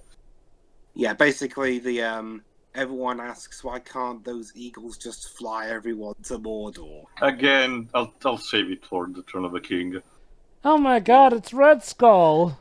And Megatron! So that's what happened Don't you mean after... Don't you mean Agent Smith, Joe? No, don't you see, Pedro? Sorry, don't you see, Dweebs? That's what happened to him after the events of Endgame. Since he didn't have any more a stone to guard, he went here. He was played by a different actor in that movie. Oh, Well, shit, context right. be context. Let's just pretend that that's where his soul and essence went. No, I got it. After the Agent Smith virus was deleted, he moved. His data was purified and sent to this realm. Was that before or after his soul was in the body of Megatron? So yeah, Rivendell is a safe haven for the time being, so our party can rest assured. When finding out also Bilbo, who ended up here. Yay! Although a bit aged up. Now without the ring... Mind you, that's also one of the problems. The early parts of the story... Again, it should be the Battle of the Five Armies. You got the bloody time. Hindsight. one of the problems that the movie doesn't really explain a lot is the fact that a couple of months actually pass between Frodo, from the Bilbo's birthday, and when Gandalf goes back to the Shire to warn Frodo. Problem is that the movie doesn't explain that clearly. This also explains better why Bilbo has aged up this drastically in what appears to be so little time. Also, yeah, that map is extremely accurate to the one that was in the book in the early editions. Maybe they traced that map or something. Very likely, or it's just a copy. Again, the cure in the details is astounding for all the things in this. And mind you, like I said, I'm gonna while there's a bit of a go on. here, I'm gonna go be right back. Sure. Mind you, up until this point, aside from the Ralph Bakshi adaptation, this series of the story wasn't that famous. Sure, The Hobbit was taught in schools in the UK, since it's British author, but it wasn't as prevalent in the rest of the world. It was printed, but not as much. This was the thing that relaunched it everywhere. In a sense, when you get down to it, The Hobbit is like the Dragon Ball to Lord of the Rings' DBZ. Pretty much. Not as popular, and wasn't even really the first thing made into a movie, go figure. And in some cases, I can sort of see why. On other cases, though, you have to wonder if maybe it might have been better if they'd... Well, then again, if Lord of the Rings had been the second one, honestly, then that it's better this way. Honestly, it's fine. It's fine either way, Joe, if you ask me. Hey, on the plus side, at least the Lord of the Rings didn't get subjected to executive meddling like the Hobbit films did. Yeah. This was very experimental, but they gave a lot of freedom to Jackson in shows. Fortunately, yeah, the wound will have to be basically permanent. It will just not kill him. You act so surprised. About that.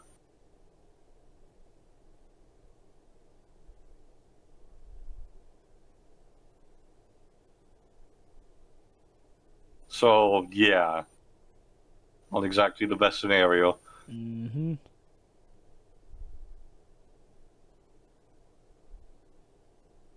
Because he can.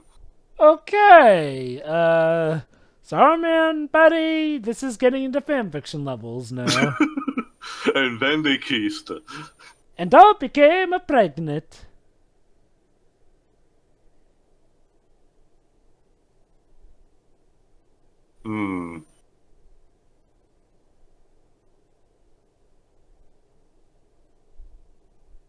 Well, that was pretty much obvious, so. Of course, he felt like he had to emphasize that because those can be kind of dicks in this franchise. That's the thing. I forgot if it was you or Dweebs who said, "Oh yeah, time for some more interaction." Here's Sean Bean as Boromir. Will he die or Orlando will he Bloom live? as Legolas. Wow. And I keep forgetting the name of the actor, the one who was in the Indiana Jones movies as Gimli, the dwarf. Which character from Indiana Jones? The supporting character in the Middle East, I keep forgetting what he's called. Sala. So yeah, Salah.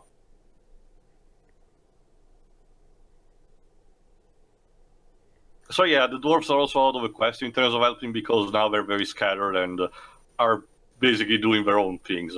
But unfortunately, the realms of a man are weak, to just say that. I forgot it was you, Jova, or Dweebs who said before that Hugo Weaving is playing a good guy. Here's the thing. The way he's about to explain things, it's very ambiguous as a situation, which makes Elrond almost a bad guy, especially if you know his backstory from the Silmarillion. Hey. Go Hey, figure. Dweebs. Anyway, Basically, too, just to point it out, the guy who plays Gimli is John Rhys Davies. John Rhys Davies.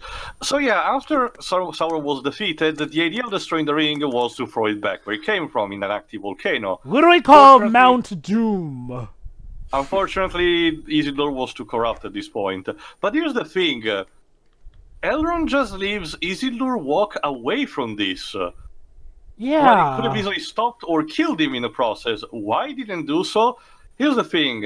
In the Silmarillion, it's explained that both Isildur and Elrond come from the same lineage, the descendants of Beren and Lúthien. the descendants were given a choice: either become full elf or become the hybrid and be more notable, the Numenorian as a result. Thing is, the elvish part of the family kind of became very snooty, as we've also noticed, with the elves being very snootish. So a perfectly good headcanon is the fact that Elrond did this intentionally to doom Isildur and the rest of his lineage. Ironic, seeing how that may doom the entire world as a countenance. So yeah, a bit more ambiguous, but again, headcanon. Anyway, there's a small added scene here that I mean, it's very actually small. The way the scene was edited here, so it's a bit unnecessary. Where Sean Bean's character Boromir explains a bit more about who our ranger really is, and the sword that is kept in Rivendell. So place your bets, audience. Will Sean Bean live or die in this movie? What do Well, hey, you it took think? it took him till nearly halfway through the movie to appear. Maybe he has a chance. Tio. For reference sake, in Mirror Mirror, he plays Snow White's father, who ends up living by the end. At that point, it was more, it was more known in these cliches. But until But this even then, point, he was famous the for most playing famous characters who movie that Sean dies. Bean was the 1985 version of GoldenEye, of course, as Alec Trevelyan. Remind me, was he famous for playing characters who died at this point in his career? Sorta. Remember, Alec Trevelyan was a good That example. was back in 1995. Yeah, like I said, this career. But aside from that, the other movies were not really famous. So I don't know exactly if he did roles that he died, but if he didn't, this was basically what kickstarted it. So anyway, yeah, that's the sword that killed Sauron. It's still there, intact And after still over sharp. 2,000 years.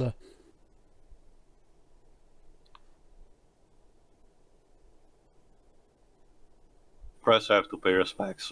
Mm-hmm. And here we go. This basically is the start of the subplot about Arwen and our Rangers, love story. I know that it's a bit hard to convey in general, but the way it's conveyed in these movies, I'm sorry, it feels like a fucking soap opera. Yeah, that's But one thing I'll agree with. the woes of whether or not she'll be able to live with a man who will die while she remains young. I'm fine with that. It's just the way it's conveyed. I'll be honest though. They must have known something was wrong with the romance because the really cheesy dialogue had even spoken in English. It's done instead in Elvish. Well, that's kind of makes a bit more sense. So Tio, how was it portrayed in the book since you read those? Pretty much the same, but a bit more slightly toned down. For the purpose of this first book story, it's pretty much the same. It's in the later books that it's not as marked as in the movies. In some ways, I guess it does help that they're already in love in a sense, and they're not trying to... Oh god, can you imagine if they actually tried to start it with them just falling in love? No, please. I mean... Oh yeah, that's Arwen's signature necklace. I'll admit, I don't really have anything against the romance, but I'll admit it's not one of the first things that really comes to mind whenever I recall these movies, and for good reason. I mean, at the end of the day, it is necessary for the world building, for what happened to the end, instead of them just showing up at the end like that. I perfectly understand that, but the problem is that, again, is just how it's conveyed. This is a fantasy story that tells more. It's more about the action and the character interaction on a more friend-like level. So when instead it's about romance, any movie of this trilogy comes basically to a screeching halt.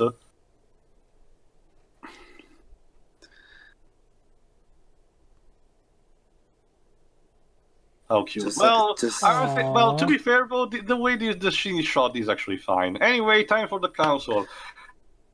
And by the way, here's one of the changes of the book. Bilbo actually takes place Bilbo actually takes up a seat during the council. For some reason, they omitted to it because his presence was also slightly irrelevant. He throws a couple of suggestions here. Oh, look, Orlando Bloom. It's, it's quite something for Orlando I Bloom. think this was actually the start of his career. Not a bad start, and he was later going to be in yet another popular franchise right after this one ended in 2003. Let me check specifically to be sure. Now, it was in one movie before this called Wild in 1997, but I never heard of this. Yeah, I never really heard of that one. But this was basically his introduction along with Black Hawk Down. And then after the franchise would come Pirates of the Caribbean. And later down the line, Three Musketeers. And Kingdom of Heaven. Never heard of that one. Now, the scene here is a bit more extended here, in a sense to showcase a bit more of Boromir's dickery. Because the ring immediately tempts Boromir, and like an idiot, he falls for it. Moron. The problem is, as we see in later movies, Boromir is actually pretty badass. So it really shows the fact that mankind, at this point, is very weak and needs a guide. You pissed off Ian McKellen. So yeah, like I said before, pronouncing the black language of Mordor is considered basically blasphemy, and Gandalf shows you the true extent of it.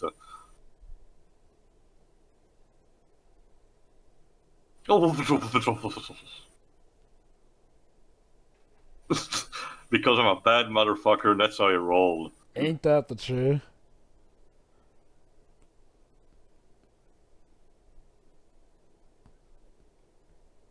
So, on a scale of, say, Dick to utter evil overlord, what scale of total evil are we considering here?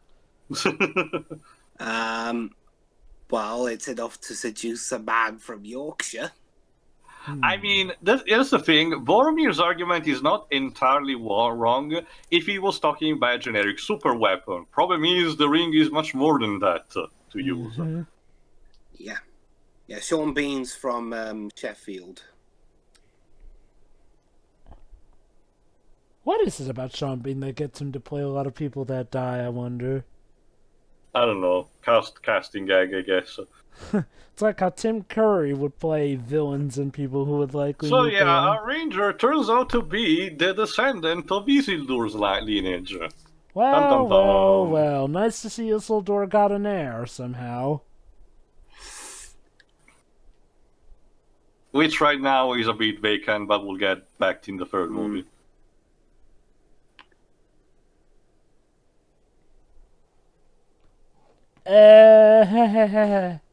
Hindsight. Again, more hindsight. So, yeah. Where to go from here? Why would we even want to use that ring? It's been nothing but trouble. Yeah, good luck with that bit. Yeah, let's wreck the ring. Yeah, Gimli is very pragmatic. Problem is, it just doesn't work like that.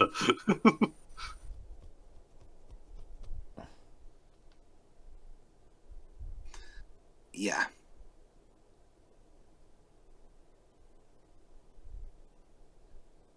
So, how do we do that?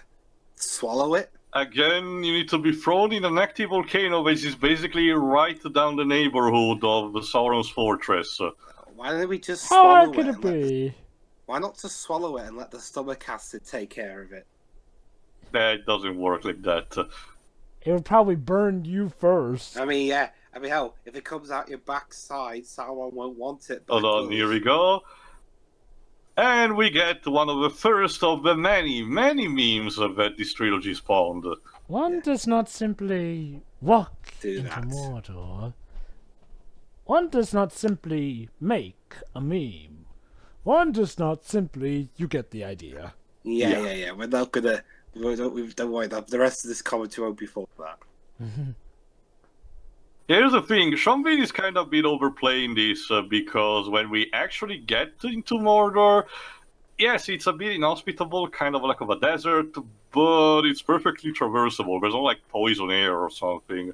I guess they must have spent more time spreading scary stories about it. Possible. That's Elfist. Dang, if anything, the dwarves. And this has been devolved into your average, big house reunion, family reunion. You know what's ironic is that they're saying all about how man is evil, but yet, if anything, it's dwarves and elves that seem to be more racist than anything. Huh. Well, elves are just standoffish, snooty in a sense. They look down upon every other race, usually in your average Don't fantasy worry, setting. Oh, jeez. Don't worry, Sean. Symbolism. But don't worry, Sean. In 15 years, you will be a king. Oh, dear. A king who has to sit in a chair for a while, but still. The king of the Britons, no less. Oh yeah, King Regis, yeah. Mm-hmm. Oh god. Yeah, not this shit. I mean, whatever choice do they have? Well, yeah, I know, but so far, Frodo's tripped over himself. That's the thing. In the book, it's originally it's Bilbo who offers volunteer. They just told him that, take down because he has been influenced too much already. And now here's the thing. Now the titular Fellowship of the Ring is formed.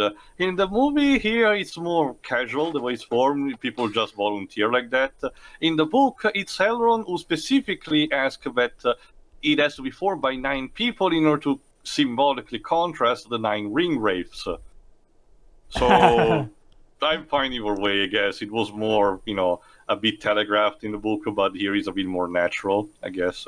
It's funny how Orlando Bloom's elf is actually not one of the dickish ones. Well, that's because he's one of the wood elves, the one that inhabits one of the regions met in The Hobbit. Yep, in fact, we technically saw him with that parade of elves earlier. Actually, no. I have fun fact. Really, I probably did, Sean... unless I was just someone who looked a lot like him. No, they weren't. And Sean Bean was recently in Hitman 2. Yeah, well, figures, casting gag and everything. Poor Paul Elrond. He has people sneak up on his private rooms all the time. You haven't stolen anything, have you? Sure, why not?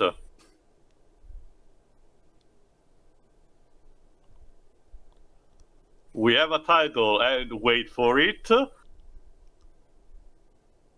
Wah, wah. Like, what the fuck?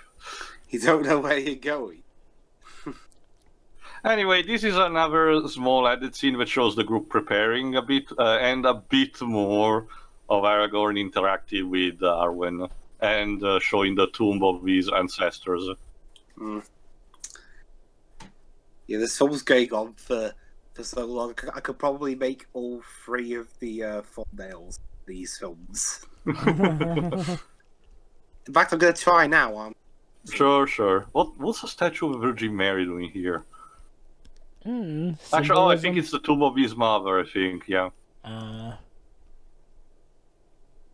It's all part of the backstory of the Kingdom of Arnor, which is long and complicated. I don't mind the fact that the movie did not wanted to, expand upon it, because it's not a kind of worms, but it would have taken that really too long to go through it. Look, his parents are dead, his family's dead, that's all Pretty you need to know about him. Now cue the hero's journey. When we get down to it. My parents are dead. And I'm the last of my bloodline. No pressure. And here's basically Bilbo passing away his magical items from the Hobbit to Frodo. A magic sword, which basically functions as an orc detector. Doesn't really have much aside from sharpness.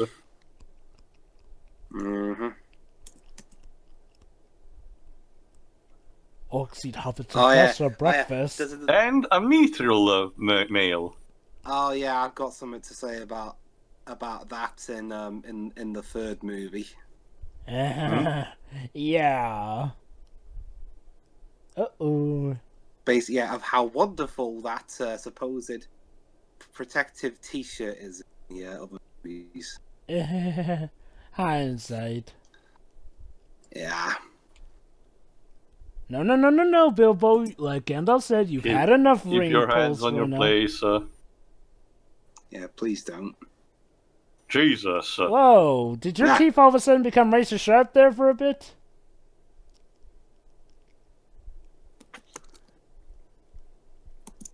So sorry. Fucked up. Don't Actually, we worry, didn't I'm sure you'll be mention who perfect. plays Don't old worry, Bilbo. Let me check. Don't worry, I'm sure you'll be perfectly fine. Look at me, I'm the picture of mental health after being done with that ring.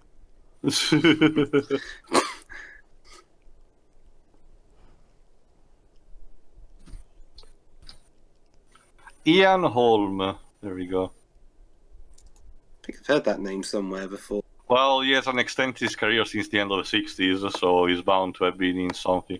I wonder if he was in Doctor Who. Wouldn't surprise me. Oh, he was in Ratatouille.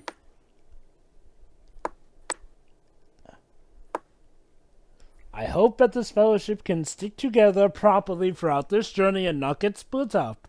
Swear on me, mom. Please. Oh, he was in the Henry V, 1989 movie. Brazil, too. Oh, it was Ash in the first Alien movie. Of course. Huh. So, hopefully he doesn't meet as gruesome a fate as Ash did. Let's hope so. Yeah, Ash kind of got dealt a crap hand. Well, then again, for good reason. Well, it's the Alien franchise, Joe. Pretty much a given. Yeah. Especially an Alien 3, holy cow. Oh, jeez.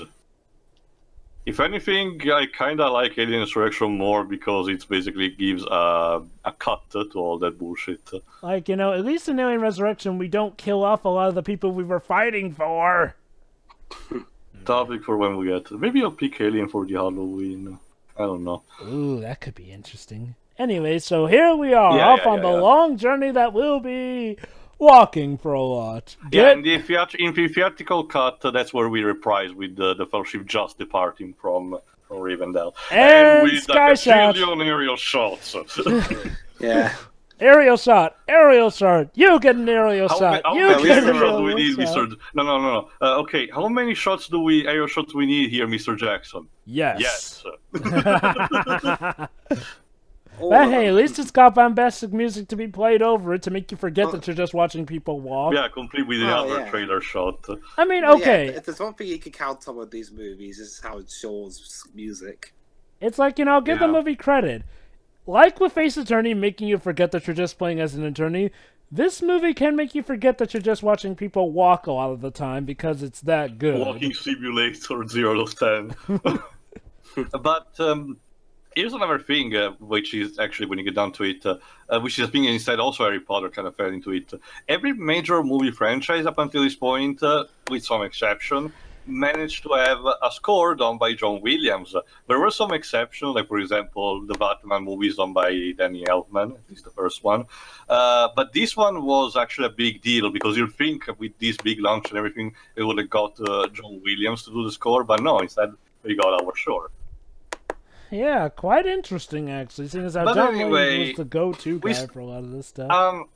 A particular event that is cut from the books is a night where the Fellowship is ambushed by a series of wargs, basically giant wolves, and we had to repel them. I can see why they had to cut away because it doesn't advance anything, and it's another action scene that should have happened because there are already plenty here. It's fine. Aw, Sean Bean's getting to relate with Fred and George. Get banged.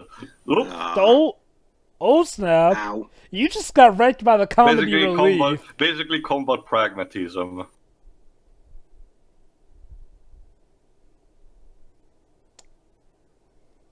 It's rain. No. We're not in Britain. We're in Australia. Basically, Crevane is a fancy term for a race of ravens or crows. No, we're in New Zealand. Yeah, they totally didn't spot you. They were coming from that distance. Yeah. Basically, while they're not dangerous in a sense, they're not lethal. They're basically scouts that they patrol the land to see where the Fellowship is going. So it's Sauron pretty much checking the roads. Yeah, unfortunately, they will need to pass instead from the mountains. Which means we're Not gonna have to very take a bit of a comforting. detour. Hope you brought your thermal coats with you. And now I'm imagining a crossover between this and Breath of the Wild. But Jova, the weapons are breaking every 10 sorry, minutes. Jova, all these noise instead is making me think of Skyrim. You know, hey, you know what would have come in handy from Breath of the Wild? Oh, God, you lost the ring. Boromir, please. Boromir. Ooh. Yeah, good boy. Yes, please, can you leave the philosophical questions for later? Yes, I am. This is the guy who we should trust be a part of this important undertaking. I'm sure he won't betray us at all.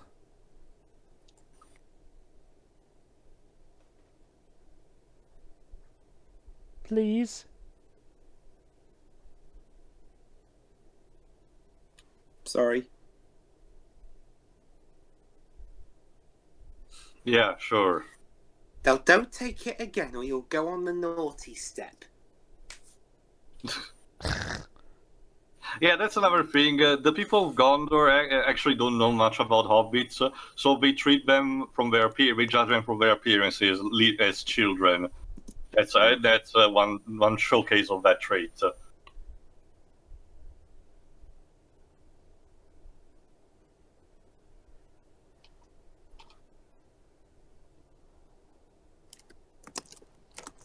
So yeah, what a surprise! The spies actually managed to notice them. Oh no! Which kind of makes the detour kind of pointless now. I have read the script.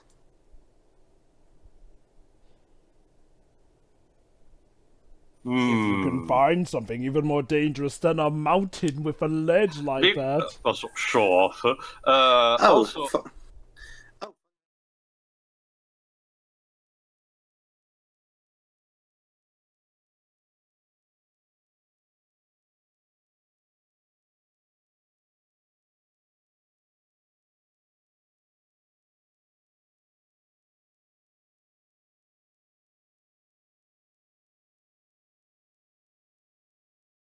Wow, supposedly Saruman's a much of a dick enough to try and bring down the mountain. well, of course he'd be a dick. beforehand, Gimli had proposed a different way to using a mine road, but apparently Gandalf knows something that we don't, in the sense that it's not a good road to use. More for later. I'm sure we'll be able to... I thought he was getting large. And now, time for one of the weirdest special effects in the entire movie. Just watch. How weird are we talking? You'll see. Long.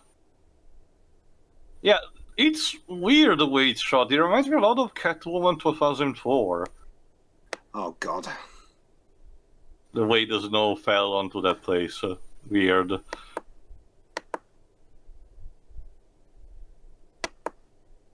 Well, that's it. Journey over.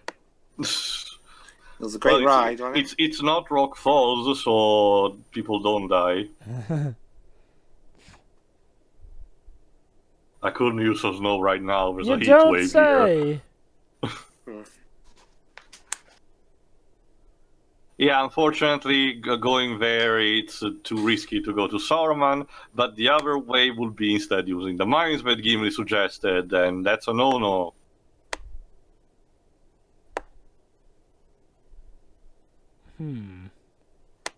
Yeah, there's one thing that the dwarves are good at is digging for stuff where we consider precious, but unfortunately, like in any good fantasy fiction, digging too deep is not a good thing, because it will lead you to discover things that should be kept forgotten. And that's an actual illustration for the book, by the way.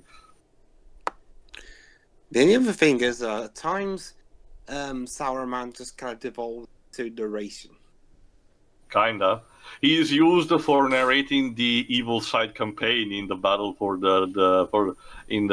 Middle Earth games. Makes sense.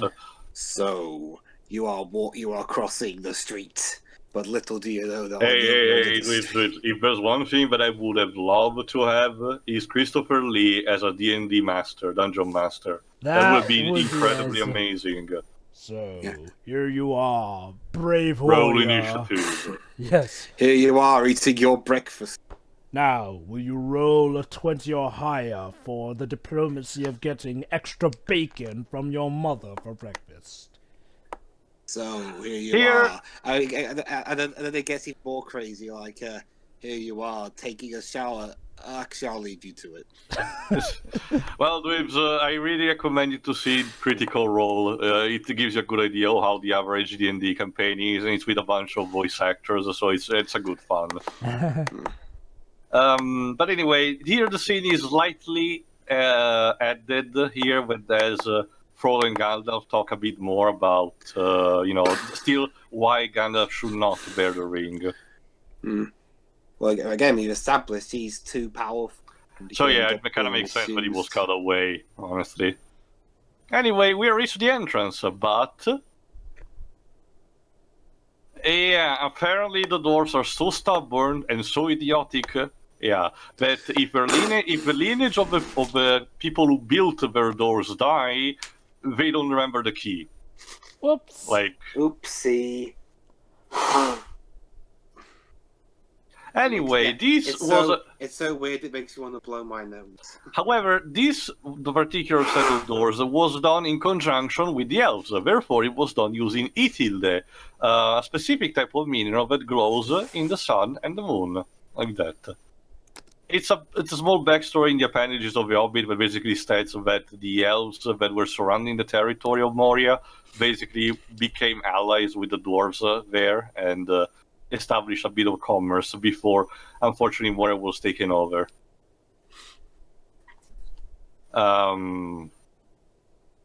What he said. Any minute now. I'll do it with the power of song. And here's another thing. In the theatrical cut, the scene just cuts away to him trying again later on. Here, it's extended a bit to showcase a bit more wackiness because Gandalf doesn't remember the password. Dang, when even the mighty Well. Gandalf don't know.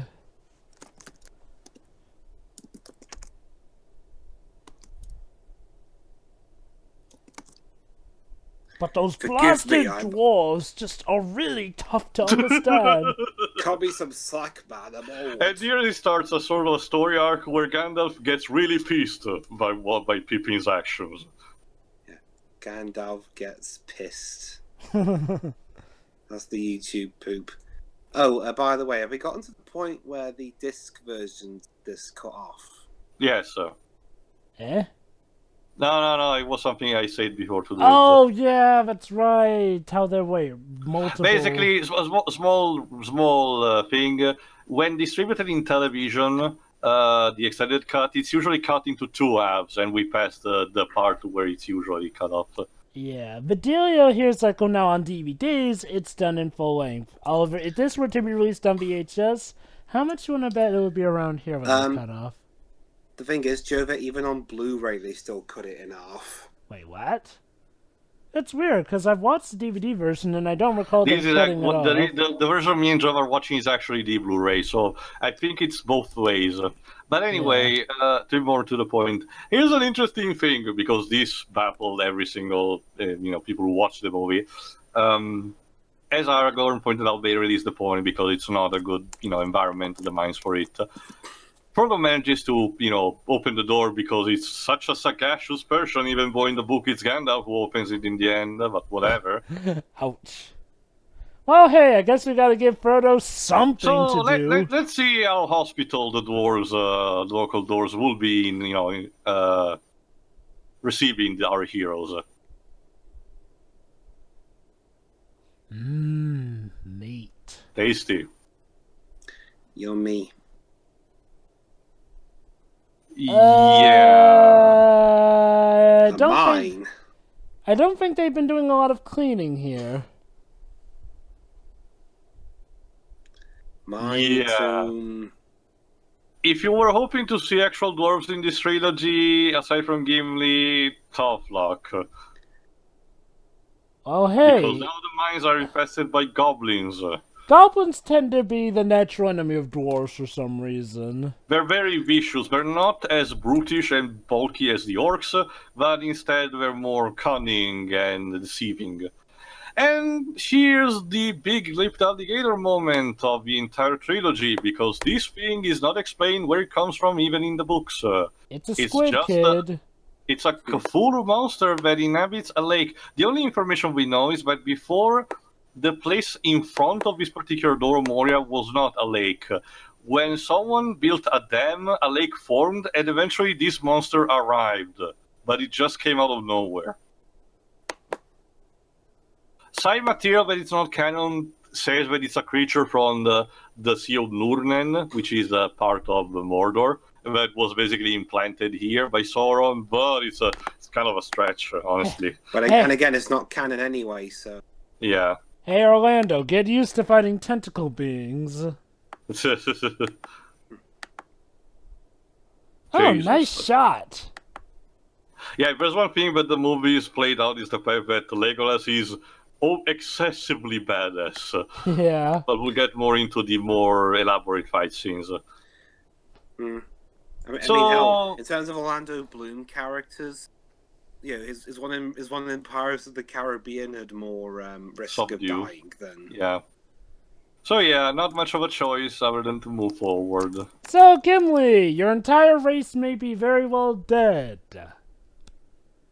Unless there are other dwarves somewhere. Well, regardless, Gandalf's suggestion is to not make much of a noise. Yeah. And try to pass, an absurd, which is a bit hard considering you have a glowing staff that emits a lot of light. Just pray the goblins aren't still around because they thrive in the dark. I think I say they fry in the.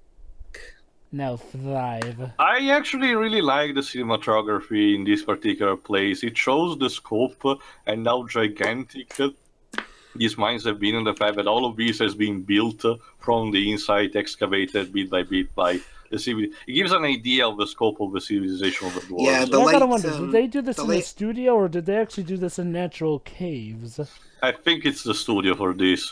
The late Andrew Lesney did the cinematography for these films. Good job. Oh, props to that. I really like it. Here they extended a bit more the sequence where we just walk around in the mines to showcase the scope and to introduce more properly the mineral of mithril.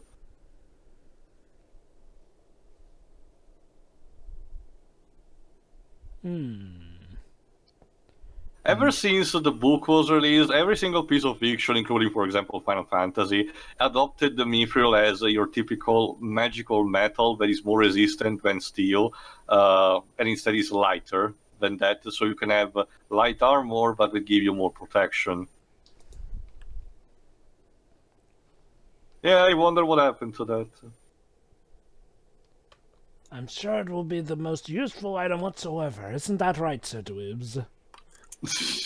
What item, sorry? The shirt The made of mithril shirt. mithril.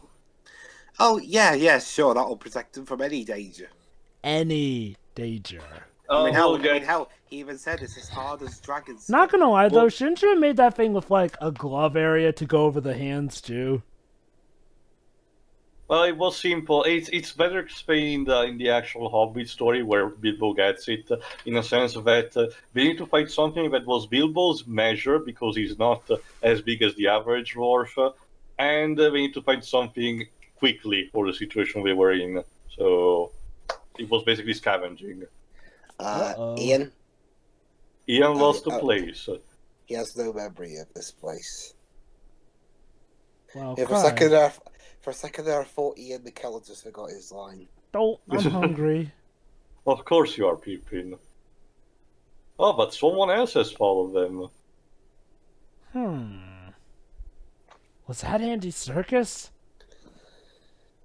Well, his character, he does have a character name. Andy Dude, it's Serkis. usually you associate an actor before the kid's character. Well, that's the thing though, when it's a character so memorable. Oh I yes, always think oh yes, Andy Serkis. He's more CGI than man now. It took so many years before actually the Marvel Studios gave him a proper live action role. Oh, it took him even longer for him to get a role in Star Wars. Surprising, ain't that? You'd think he would have been a shoo-in for that. What is it about Andy Serkis that just makes him a shoo-in for, CGI animated characters? He's Or good for the mocap acting. That's as ones simply that as just- that. Or like in Snoke's case, they use a bit of CGI. Yeah, that too. Remember, also Sony wanted to use him at first with Heavenly Sword. Ninja Theory liked that so much that they made him the protagonist of their next game, Enslaved Odyssey to the West. Well, yeah, I mean, Andy Serkis in a motion capture game. I mean, honestly, yeah, that definitely. But needs to anyway, happen. Gandalf here references a bit some of the events of The Hobbit, since that Bilbo had the occasion of killing Gollum when he could, but he didn't. And while Frodo is judgmental, he said that he should have. Gandalf is like, well, maybe the mercy in that case would be helpful in the long run, basically. So yeah, Bilbo took pity on Gollum, something that some people may come to regret later on. Or maybe it'll help some people, who knows? Who knows? What do you think, Dweebs? Do you think it was the right idea to take pity on poor little Gollum? Well, you know what I think about... Well, if they didn't have such memorable scenes in this film. Hindsight. Well, you know what they think about villains deserving their punishment, but truth be told, Gollum was just a predatory dick. He wasn't like some maniacal person who wanted to take over the world. And to give him credit, he So was... it's a bit more complicated there. And to give Gollum credit, he was kind of screwed over massively by that ring in Season 1. Oh, and now he remembers.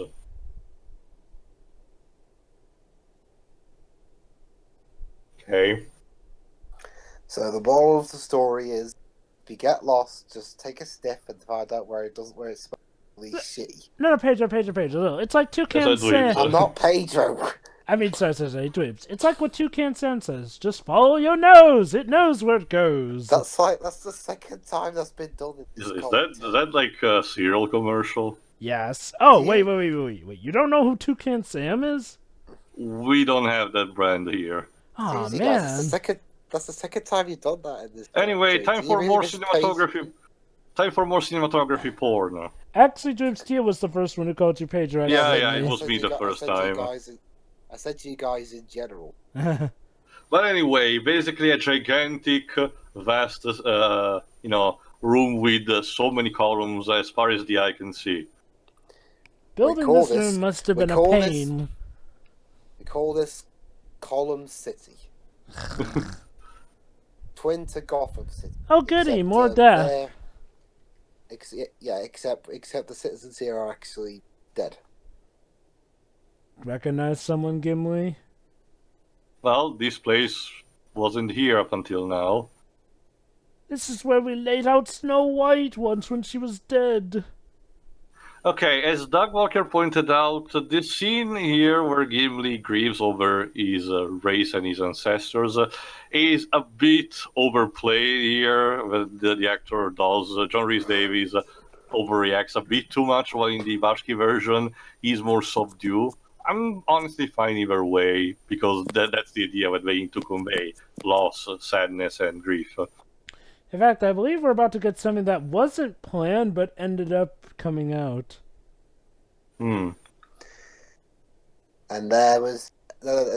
Okay. Either the orcs killed him, or he was trying to read the omnibus, or he was trying to read the complete compilation of Lord of the Rings. So yeah, just like in any of the modern games with audio logs, here Gandalf finds a diary that is interrupted right at the moment that the user died. He put it in the castle of Og. No. He was trying to read the compilation of Lord of the Rings. Needless to say, he forgot to eat and drink. Ouch. Wow! Fortunately, basically the last remaining dwarf that wanted to reconquer Moria underestimated the forces of goblins, and maybe something more. Uh-oh. We cannot get out. Now, well, you're probably wondering, what? Pippin. Yeah, well done. Oh dear. Hmm. Sorry! Sorry.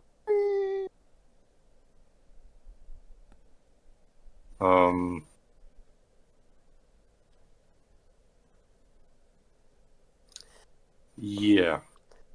This was all your.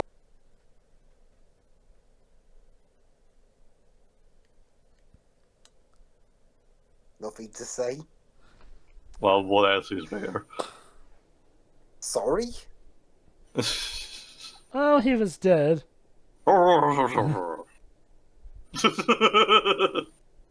Damn. Uh-oh. Dear. Please tell me that was your stomach. Yep. Drums beating as the title said. Yep. This can't be good. I gotta love how the goblins immediately interpreted that thing falling as, oh, there are intruders. Well, I guess their rationale is, yeah, there's not really anyone else to push someone in. The one with the more funkier the beat, the more dangerous the situation is. Oh, Sean Bean, you almost died there. Would be a shame if it happens.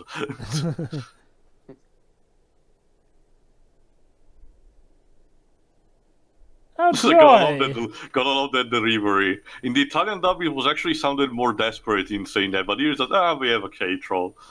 I've dealt with this so many times. I can imagine how long the dubbing program. So finally, 2 hours and 14 minutes in, we finally have our first major important super action scenes of the trilogy. Yeah, it took a while, didn't it? I'll give the movie credit. I haven't been bored, surprisingly, despite how long it took us to get here. And it all started because Pippin was an idiot. Yeah. Now, as far as fighting scenes goes, there's a bit of shaky camera and a lot of cuts, so it doesn't age super gracefully. I'd say they were done the best in Return of the King. Yeah, but it's Well, in Return of the fine. King, they were done mostly in wide open spaces. It's more of a shame. Like enclosed rooms. It's more of a shame that the practical effects in the shaky cam doesn't let us enjoy that much the practical effects of the armor of the goblin. And here's our CGI crave troll. Okay, Dweebs, again, what do you think? How much do you think this has aged? Well, it's aged better than the CGI in The Hobbit. Ouch. And The Hobbit was made in like 2014, wasn't it? 2012 to 2014. Dang. Yeah, I mean, Oh, jeez. Honestly, for the time, this was actually pretty good CGI because, from what I can recall, unless you were something like Star Wars, normally your CGI again, Industrial Light and Magic. Yeah. I mean, this is back when CGI was technically not an entirely new thing, but on the rise. So, in a sense, this is where it started to become more prominent. So, I'll give it... Sorry, go on. No, basically, the only thing that to be noted in the extended cut, the fight scene goes a bit longer with the scene that you just saw with Gimli and Boromir and Aragorn pulling the chain on the troll. Boromir throwing away and Aragorn saving him with throwing a dagger at the goblin in order to showcase how, despite Aragorn not trusting Boromir, well, they're still together in this shit, so they might as well cooperate. We're all in this And together. again, yes, Legolas, you're badass. Moving on. Maybe it was like they realized that Orlando Bloom would kind of be... How can we make... how many... 7 years before Tangled, the frying pan still remains a deadly tool. Yeah, I get the feeling this is Orlando Bloom edition for Pirates of the Caribbean. Most likely. Well, it worked out pretty well. Considering it didn't took too long before Pirates of the Caribbean, something tells me that Orlando Bloom was sort of, recommended as an actor for these roles. He had knowledge in the high spheres. Especially with the star power. I mean, hey, guys, this movie involves that person from Lord of the Rings. Jump scare! Oh, snap. But yeah, from what I recall, after the Lord of the Rings trilogy, the trend of, guys, this guy was in Lord of the Rings, come see this movie, was a bit of a trend for a few years. Pretty much. Like I said, all major actors involved in this movie that did not have a pristine career, they got their popularity boosted to the max. Even the more minor ones, again, like I said, Viggo Mortensen managed to get important roles like being the protagonist of the road. Mm-hmm. Oh snap, Hell. he's smart enough to use a stick! Hell, Sean Austin even got to voice Hercules in the first Kingdom Hearts game for some reason. Man, Frodo, you get stabbed a lot. Wasn't that shirt supposed to protect you, by the way? Yeah, that's the thing. That's twice in this movie he's been stabbed. And he's again, yeah, I have a hard time believing he's the guy chosen to and take this- the ring to Mordor. When he's been stabbed twice, he's tripped over himself. That's the problem, in a sense that the book actually is a sort of an explanation, not for Frodo, mind you, but for the Hobbit. In a sense that the Hobbits, as a kind of shown also with Bilbo, are much more resistant towards for the influence of the ring compared to the other races of Middle-earth. I wish the movie actually did add a throwaway line that explained that, but whatever. Yeah, I mean, there was even a perfect opportunity when they talk about how men are easily influenced, but then, they kind of hint that hobbits aren't, but they just don't say it. Also, though, again, this time he's wearing a shirt that's supposed to be strong against that kind of stuff, isn't it? So either that troll is incredibly powerful, which I guess it is. Well, Jova, we're about to see it, but basically it's kind of like of receiving a shotgun in the chest with a bulletproof vest. It will not kill you, but it will certainly have sort of a impact effect. Oh, I guess they were just taking us out then. Pretty Weird. much. I mean, I guess mainly we should like, well, he literally reacts like he's being stabbed through, like, It's lying to the audience, basically. Yeah. Yeah, it's like, hey, remember? Well, that's the thing, though. Peter Jackson expects us to remember that he has a near indestructible. Da, da, da, da, da, da, da. Yeah, he has a near indestructible shirt. He forgets himself in the third movie.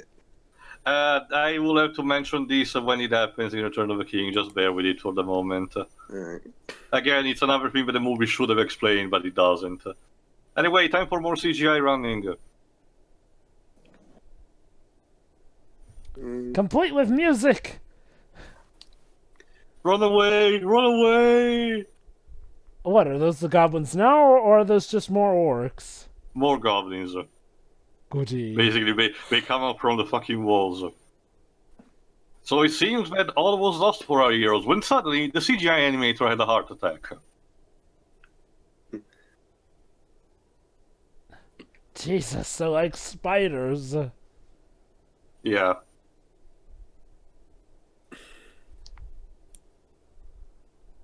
Run! Run! Wait. Oh well. At least we got to do some part of the road. So what's the difference between a goblin and an orc, you may wonder? Like I said, goblins are smaller, less strong, but more conniving. Yeah. Oh. Could it be a savior come to rescue us, or something even worse? Well, it's enough to scare shit the goblins. It's like Matt Viles in Sonic 06 when makes Eggman run away like a bitch. Run! Smog, is that you? Wars. Joy. I would see Benedict Cumberbatch in the Joe. Oh, he played Smogged. It's time for a cameo from stuff from the Silmarillion, actually. A cameo, you say? The true thing that was awakened from the dwarves.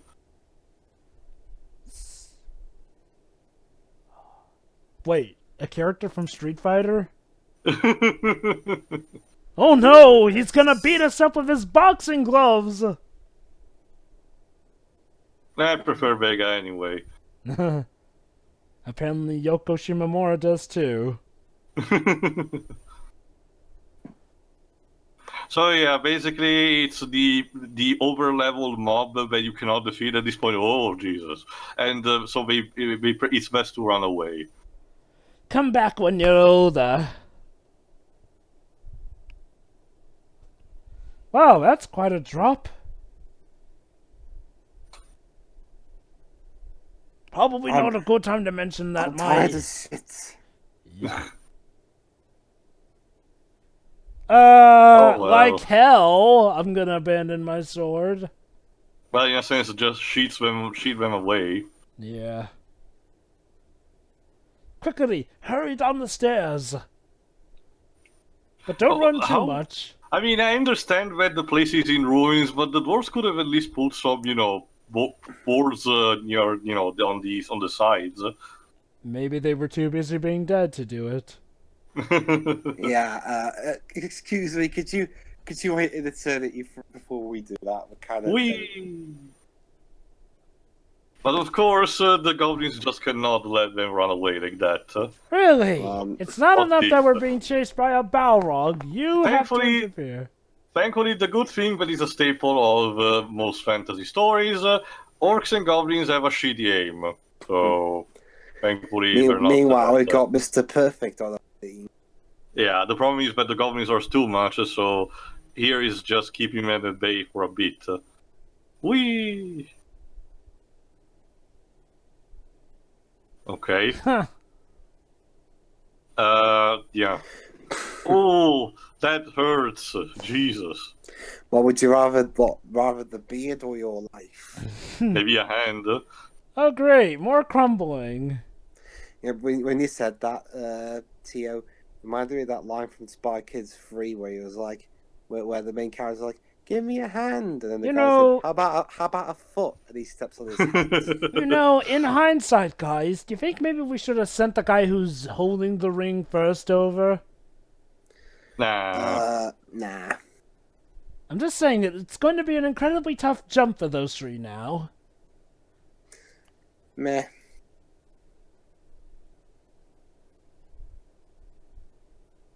Yes, Frodo, you can do Coming whatever soon, it is you're gonna do. Coming soon, the exclusive tie-in Wii game where you need to use the Wii board balance for this sequence. The Lord of the Wings. Get it? Lord of the Wings. What a story, Dweebs. Yay! We did it! We sojourned across! We destroyed a piece of architecture! To be fair, that thing was probably gonna come down eventually.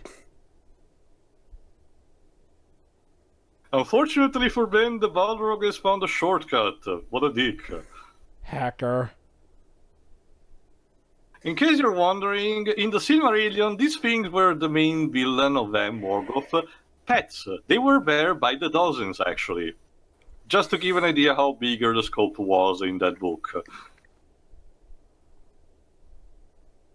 I'm gonna say, I kinda like the design for the movie, for this particular movie. The Rav Bashki version is goofy, to say the least.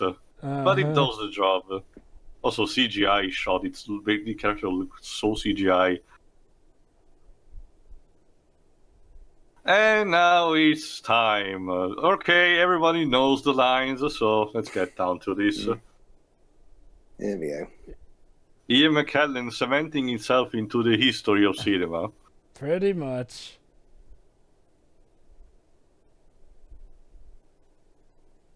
So you could say I'm used to dealing with fire.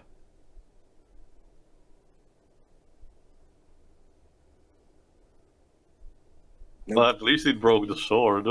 Light beats flame! Oh yeah. I dare you to cross this line! There we go. Slam. But yeah, mind you though, I think it calls a much bigger thing than a little white puff. There you go. The weird thing though is that the Balrog has wings. You could have used them. I guess he's Again, yeah, falling I'd too have thought- suddenly.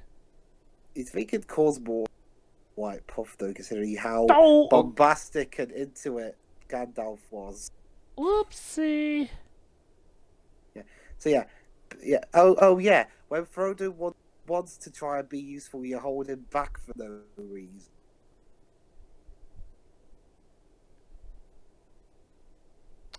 And here, by That's his Gandalf. dying words.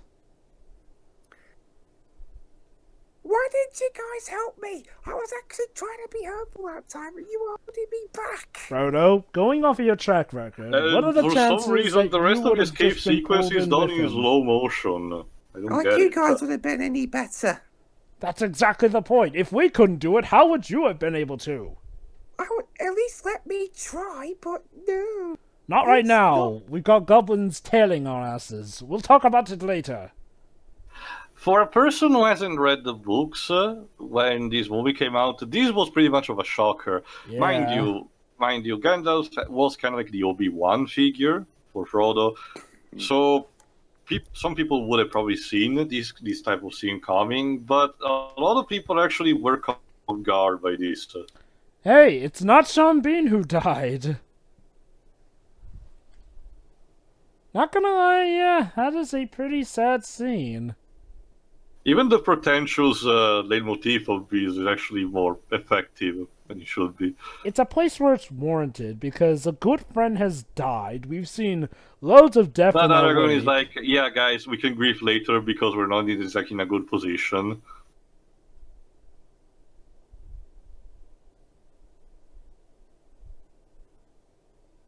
Yeah, as much as he sounds like kind of a dick, Aragorn has a point here.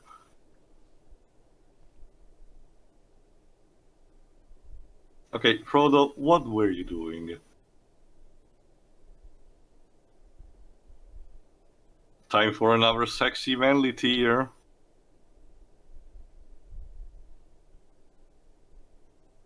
There it is. One single Never tear. change Hollywood.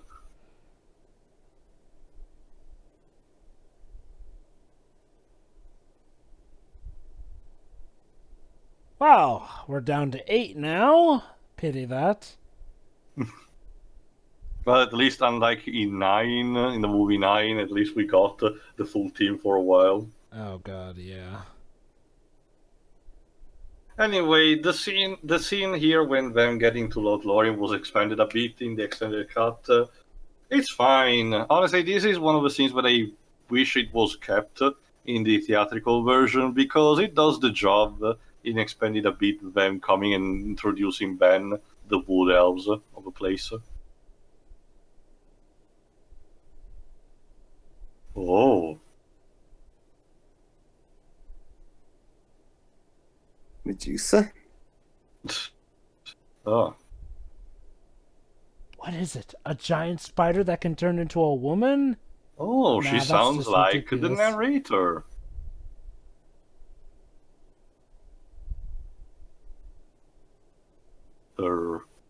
Well, it can't be Medusa. That doesn't sound like Cree Summer.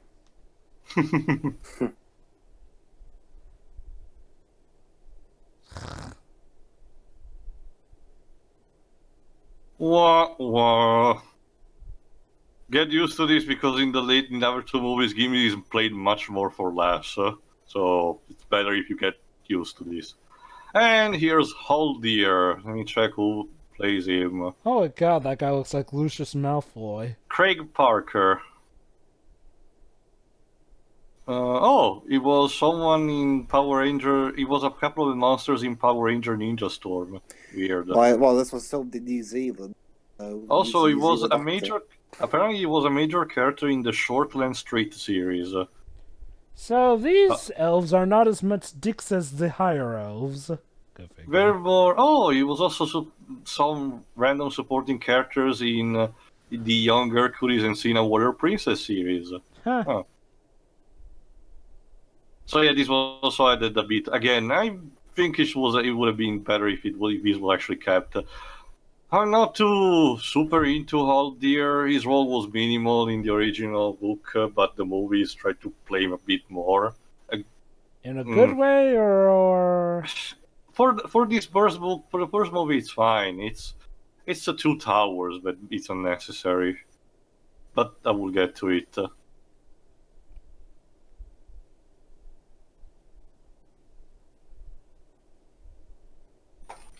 And here we have some scenes that would actually be recycled later, but that appeared first in the theatrical cut. More on that later. Basically, Frodo starts feeling the weight of things from everyone else.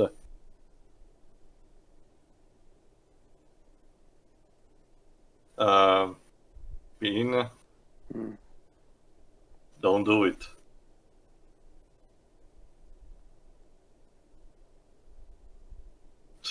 That's a bit of a generic statement, though, Sean. It's funny coming from Sean Bean of all characters.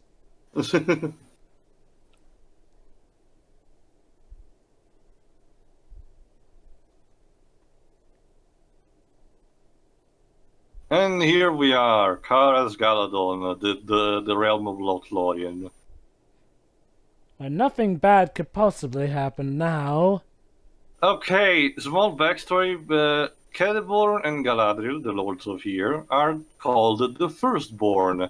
Why? They are some of the very first life forms that actually arrived on the world. Not simply just Middle-earth, also the land that was here before that. So they're some of the more ancient beings on this world. Very primordial in that kind of sense. Hopefully they won't be dicks too. Hopefully. What do you think, Lives? Think about what? Sorry. If some of the first ever life forms will be dickish or full of themselves. Oh, gee. Oh, remember the one that has the most one that's remembered the most was the one that said, we're the wisest and fairest of beings. We know who Kate Blanchett is now radiant she is. Celeborn is played instead by Martin Xokas. He was someone, a very minor role in Attack of the Clones. Weird. Aw, she looks like she could totally be the mistress of the underworld. Oh, it was also in Triple X and Kangaroo Jack. Oh, Kangaroo Jack! I like that movie, also, though I'll admit it has problems. Also, Abraham Lincoln Vampire Hunter, Noah, The Amazing Spider... Oh, really? Was Dr. Kafka in Amazing Spider-Man 2? Oh, no. Oh, yeah, Mr. German stereotype. Yes, when Kafka was a woman! But I'll save that for the Generations commentary of that movie. Anyway, very recapping basically whatever because they're super ancient and super smart. Kate Blanchett has a pretty good career. She'd be in this, she'd be in Indiana Jones 4, she'd be in Thor Ragnarok. Not bad. Even in general, similar to Ian McKellen, she's one of those actors and actresses who actually had a career before this, so they were casted for star power. By the way, how was Ocean's 8? Did that turn out good? I don't know.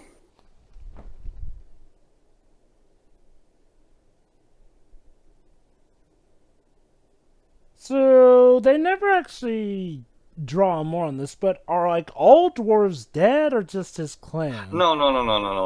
Elrond mentioned this previously a bit before, but they are still existent on the Middle-earth. They're just scattered all over the place in the mountains, and they're just minding their own businesses. So it was just his clan that was in the extended material, it shows that the dwarves in the north, the one that occupied the territories after the Hobbit, actually fought in their territories the forces of Sauron, who invaded those territories while we were having the events of Return of the King. So it was like a proper world war, which I will get to the similarities later in the Two Towers, where it starts to be more prevalent. Well, I'll give them this. For first life forms, they aren't as dickish as I was expecting. Oh, give it time. Also, Dweebs. Yeah, it's Kate Blanchett. Oh, she's also talking to him. Oh, jeez. Stare at me. Is that what turns Kate Blanchett into an evil, psychotic sister of Thor? It's possible. But she used to be so pure. And then she turned into an evil Helena Bonham Carter lookalike. Mm.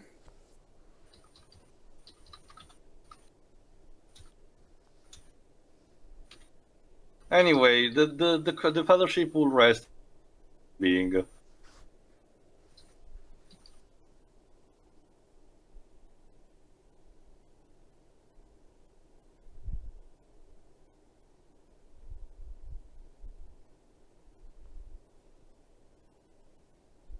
This also was extended a bit, but I don't like this. Samwise tried to do a small poem about as a memory of Gandalf, but it's mostly used for comedy effect. I don't like it. Is it used for comedy?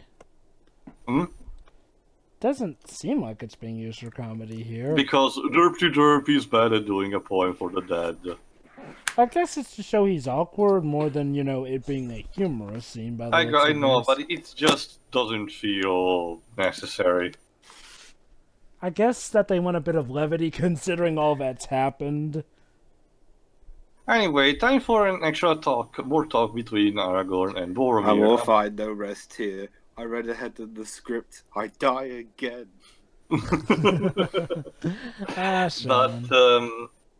But anyway, Aragorn being part of the North, the Rangers, he has been basically exiled from Gondor, which is in itself again a long story, backstory for his entire descendants of Isildur and blah blah blah.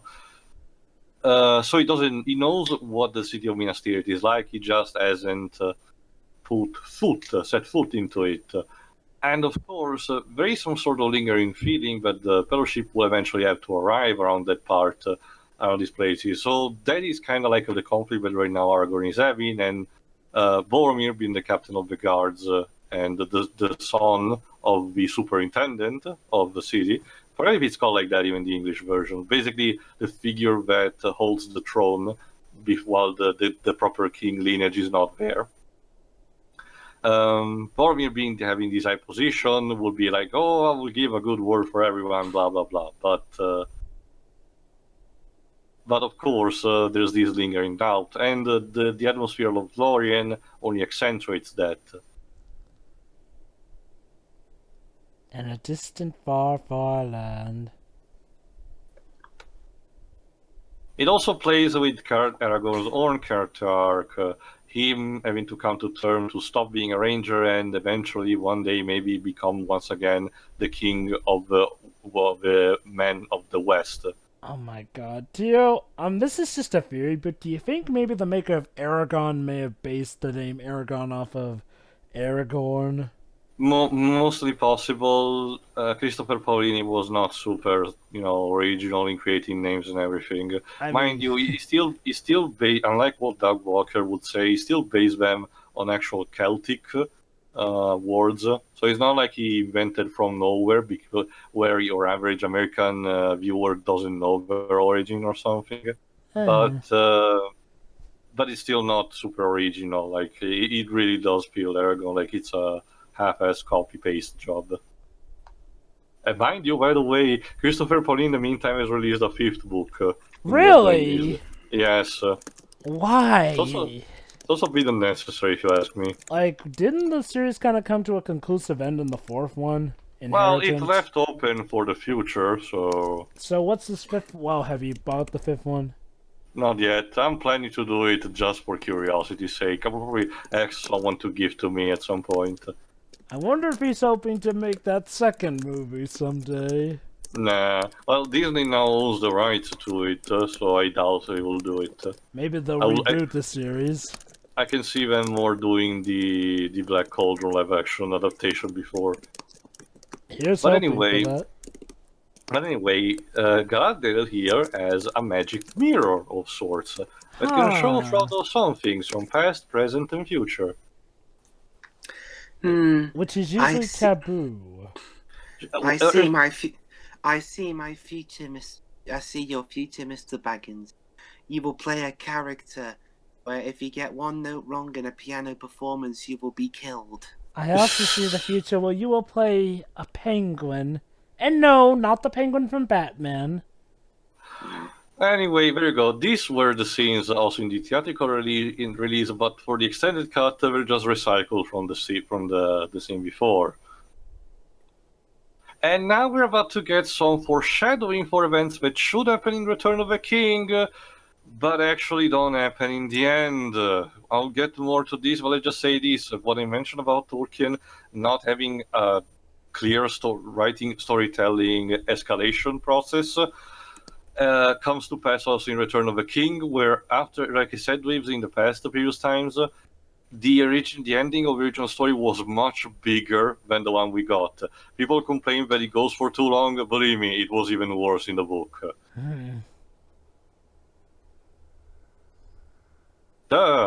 Oof. Was it good for you? Interesting reaction. Last person I did that with, his eyes melted.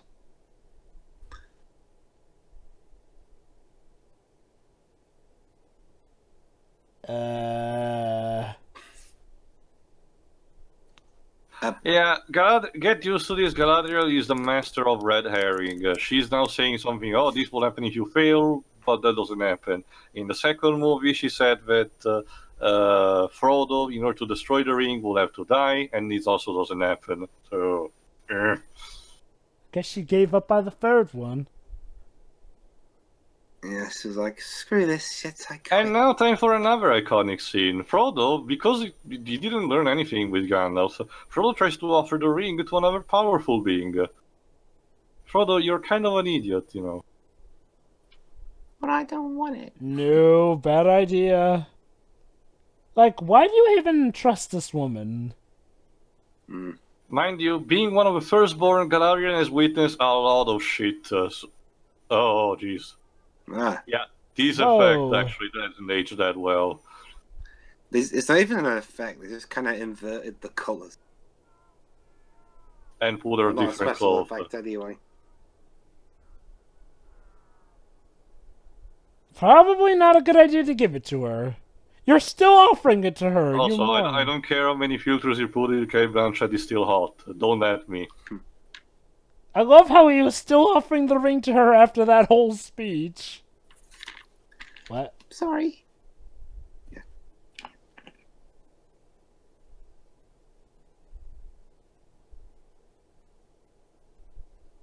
And this is a small extra thing added for the extended edition. Galadriel showcase, in a second.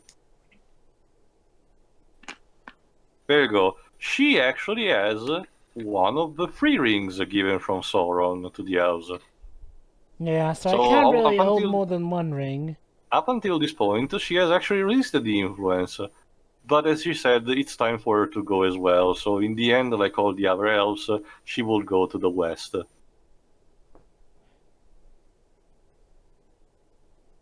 But yeah, she also said that Frodo unfortunately cannot go through this journey, keep going with the Fellowship proper.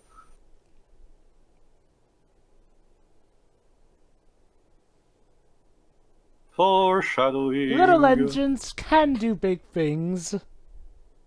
My country actually is a way of saying, in a sense, that in the small barrel, it's the finest wine. Meanwhile, back to our narrator. And Lurs, finally. The elite mook of orcs. Yeah. Basically, Saruman is dumping a bit of lore on how the orcs actually were created in the Silmarillion figures. Sir, I know how the lore works. I was literally just bored from it. Well, I'm telling you this again. All your It's funny because Lawrence McQuire, the guy who plays here Lurtz, has like maybe 2 or 3 lines in total dialogue in the entire movie.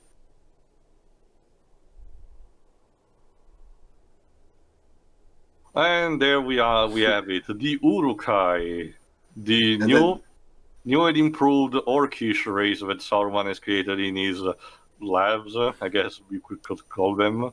Specifically, what if he said Sauron? Sauron. Semantics. Specifically, this first breed is for scouters, Urukai. They have a resistant armor, but it's still, light for them to travel faster during the day. But they're also more massive and smarter than the average orc. And as a sort of mark, they have the white hand, which will become Sauron's trademark.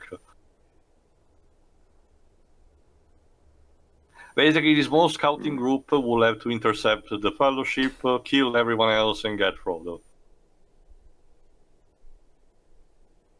Now it's time for the Fellowship to receive gifts from the elves. It's a bit more expanded in the extended cut, showcasing the elvish mantles and the specific gifts that we get into them. This, I think, it should have been kept in the theatrical cut because it's actually more explanatory in the gifts they will have and foreshadowing to their use later on in the other movies. Especially considering in Return of the King, Frodo pulls out one specific tool that is a throwaway line in the theatrical cut of this first movie. Get it? Because Pippin loves to eat. It gets better, don't worry. Oh, heck yeah, he does.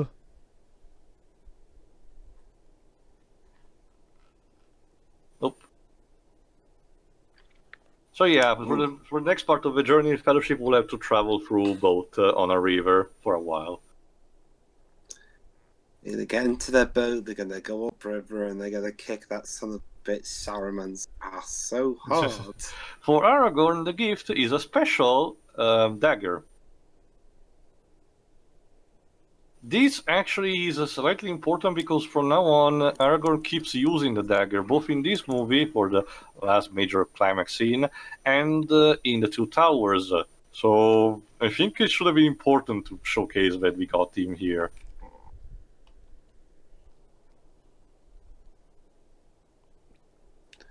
Row, row, row. Legolas, Legolas gets a new weapon because he wasn't show-offish enough.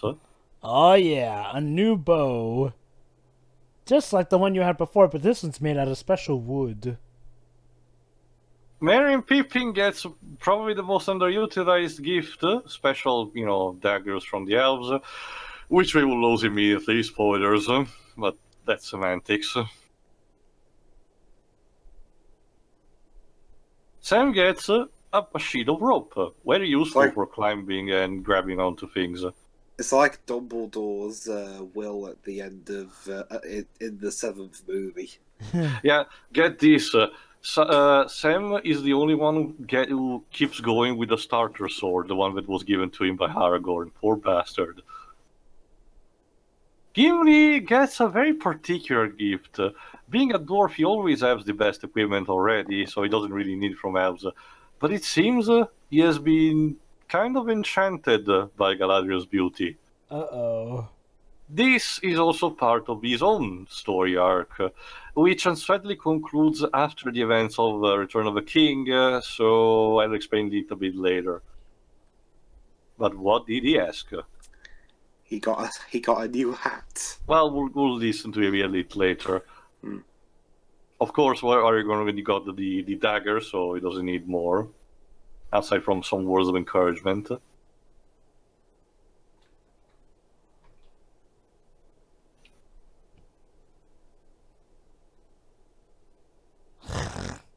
Even when you say it in a different language, it's still a bit silly, I still kind of like the idea that some of the parts are spoken in Elvish this. It gives a bit more authenticity. And mind you, the Elvish is not made up for the movie, but Tolkien even wrote a fucking alphabet onto this. He went above and beyond to construct the lore of the world. Nice.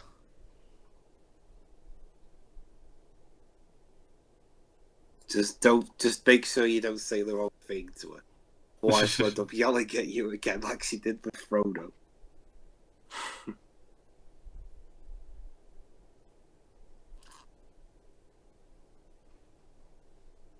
Also, fix your stubble. It looks horrible. You need to even We it shall out not more. meet again. And Frodo gets one of the most important gifts, the Light of Arendil, the most beloved star of the elves. Ah, it's a glorified nightlight. Basically, it will need basically a portable torch in case of the deepest, darkest. So, like I said, a glorified nightlight. Best to Why give are that you to doing the Nazi Frodo. salute? Galadriel, please. Me, I guess. Well, no, she doesn't go on to play a Nazi. She goes on to play a Soviet Russian. Maybe that was their cover. Huh. So she was a spy first. Anyway, there we go. Gimli's gift. What was it?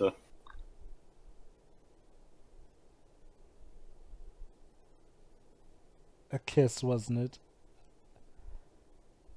Okay. You wanted a bit of her hair. A bit creepy, but sure, let's go with that. She gave you 3 of them. Well, considering she has such long hairs, it's kind of like not a big of a deal. Anyway, time for more aerial shots, so let me go quickly. Gimli's story arc is that he, for a dwarf, he grows more and more attached to the Elvish race, very uncharacteristically for his people. And this gets concluded in one of the appendages of Return of the King, where it said that Gimli eventually kept his bromance with Legolas, which we'll see get expanded also in the other movies, and will be the only dwarf allowed to go to the west along with the elves in the end. It's very cute and heartwarming. It's a shame that the books did not include that through the gajillion endings. Oh, I guess that's one thing the movie did instead. Kudos. You know, that's one thing I'll give Peter Jackson here. Sure, he follows a lot to the letter of the law, but he does make sure to expand on some things that could actually help the story out better. Don't tell me, we're being followed, aren't we? Well, they've been warned by Celeborn. So quickly, too. Also, apparently these Urukai scouters have Rasta hair. Good to know. I wonder, are orcs as good swimmers? Nope. Huh. They need to use boats as well.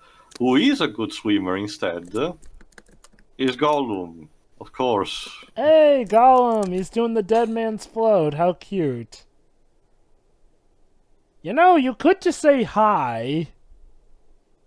The thing is, the appendages of Fellowship of the Ring, I think, also expand a bit upon it and say that Aragorn actually knows about Gollum under the orders of Gandalf, tried to track him down, but unfortunately he lost him because Gollum is really good and not making himself notice if he wants. And that's where Mordor actually captured him and had him spill the beans about the Shire.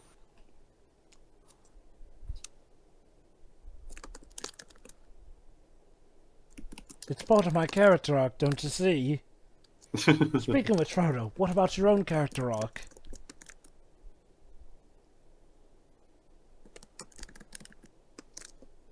It's too late for me. Oh. No, not this time. You can't. Lord of the Emos, this time, you just don't get it. It's not just a phase, this is really who I am. Okay, Boromir, you're starting to become very annoying with your suggestion of deviating from the path, so just stick to the plan. Boromir is like that D&D player who thinks he's smarter than the others and wants to do his own thing constantly, and as a result ruining the roleplay. Yeah.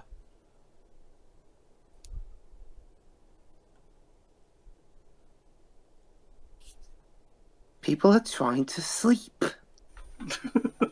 Oh. It's like that song remix in Jet Set Radio. I'm trying to get to sleep. Oh, and we cut to... I'm not The talking next to day. you. That was an extended cut scene, by the way. Kind of shows. Add some neat context to why they're not talking Again, to each other. in the latter it's in the latter half of this movie that I think the added scene should have been in the theatrical cut. But I can kind of also see why they wanted to, trim them away from this, because by the second half, a lot of the audience would probably be already starting to be worn out. So I can see the thought process of the editors being, let's try to keep things as basic as possible.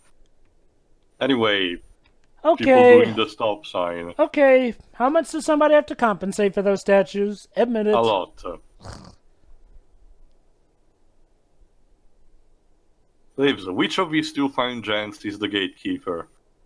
Well, they're not. Well, they're not yelling maggots. Well, the one without the Stop! beard, obviously. Whoop. Stop! Stop, What did he do? please. What did he shout in Italian to you? Hold on. Let me think for a second. I think it was the Italian word for stop. We use the word stop if we want. Yeah. So he basically used the Italian word will be fermi, I think. Mm-hmm. Respond to me! Well, yeah, I've also watched the DVD one.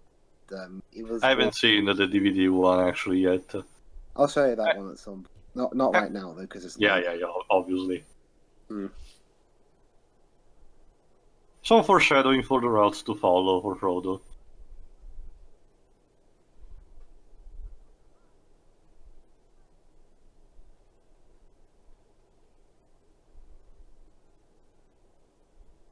Are you going for a considering what we have passed so far, it sounds pretty tame.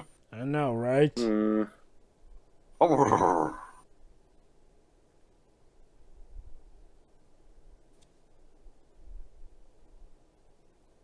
I love how this movie started off by saying never travel at night, but now it's like, night is the best time to travel.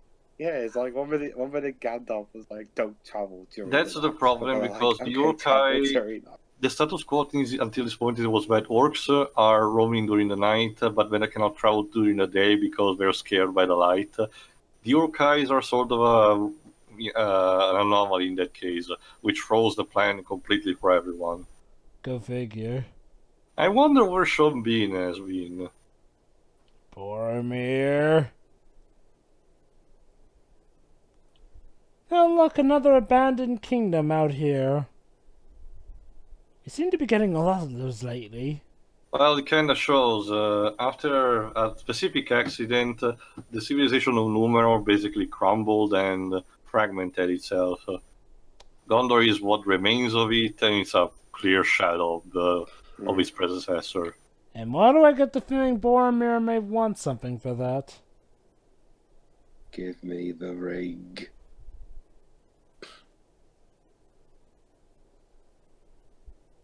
Let me help you with that burden. I can take it off your hands. What, like in Star Trek V? Oh, God. You know, Frodo, there is these manners that they told me about these creatures, undeads from the north of ice. The ring could be very useful against them. You know, that's another thing. We never really actually talked that much about the powers of the ring except for the invisibility thing. Also, for that matter, the powers of the other rings, like, what, were they just signs of authority or did they actually do stuff? Basically, extended longevity and supposed more wisdom. Huh. That's it. I mean, wisdom be power, don't get me wrong, but kind of mundane when you get down to it. Yeah. And this is what we're planning to kill each other over. If you played the Shadow of Mordor and War video game, you would know that the ring in those games actually showcase how much power does it give you because containing the essence of the creator, is like a sort of a power booster. Yeah. Why do I get the feeling that bringing Sean Bean along? Good Mind idea you, he offered volunteer, so. But he was he was showing signs of being mental even before he went on the trip. Well, you know, good intentions. The sad thing is that, as we will know later, this is part of his tragedy story arc because, as we will learn in later movies, not only he was a good person back in Gondor, but he was also a bit pressured into managing to get the best of the situation for Gondor itself. So it raises the question if, aside from his corruption, was he really malicious, or was he also pressured by the circumstances? Yeah, let's not forget, it seems like he may have something if not pride for his city, and maybe he thinks the ring could somehow bring it back to its former glory. Whoa! Wow, you absolute idiot. Jesus. I see you. That eye seems weird. It looks like two people shit. fighting, but I wonder. Oh. Oh! And when Frodo looks around and says, "Crystals, of course." No. Frodo. Aragorn, you could try starting your phrases in a better way.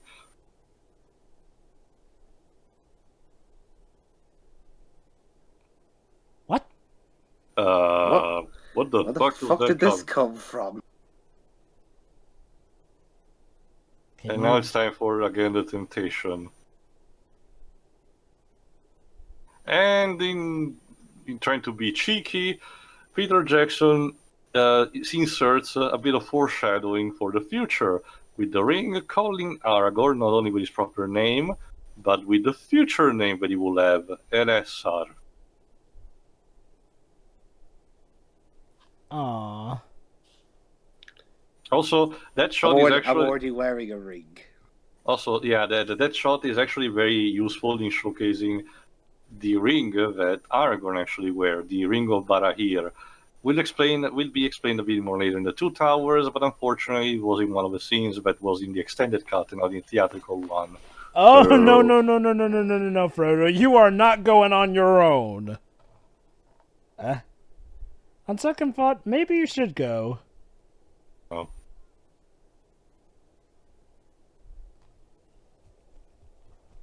Cause look who's here! Eorkai!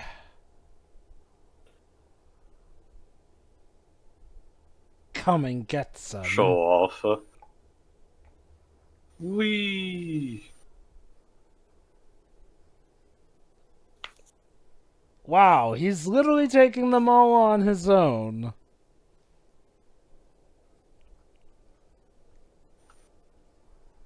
I mean, he's on an advantage terrain at least.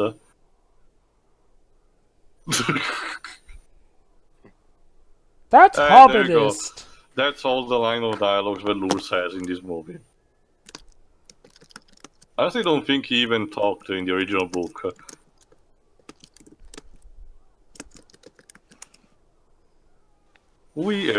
Sure. Dang, he stabbed him with a bow. That is Now when I incredibly think hard about to it, do. yeah. When I think about it, Legolas doesn't get a single scratch through the entirety of the three movies. Sure, he fights a lot and he kills a lot of people, but he never gets injured. The other characters actually do get some bruises here and there, but Legolas, no. Wouldn't want that precious face to get wrecked now, would we? Unfortunately, Frodo kind of tells that he wants to go solo for the quest. And Mary's like, yeah, sure, whatever, go bro, we'll cover you. So much for the Fellowship of the Ring. Well, yeah, they even asked the end of this movie their title. But their name in the title.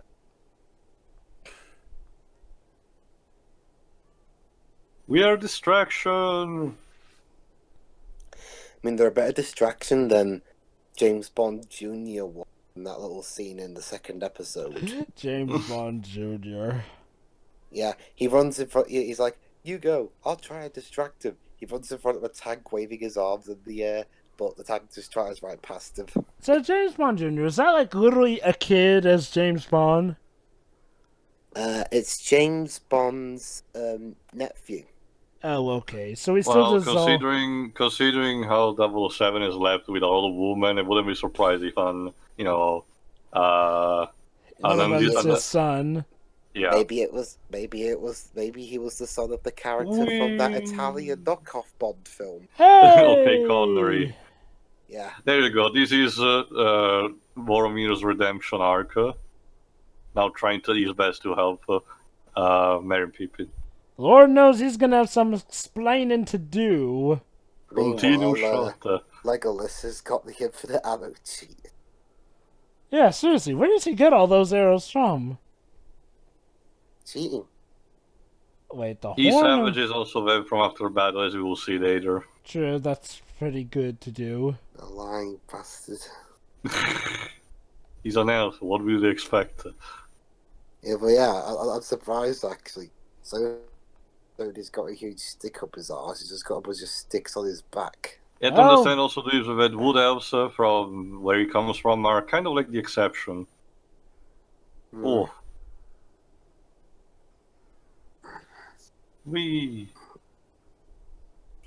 This fight scene also was a bit more expanded in the extended cut, but it's not too much.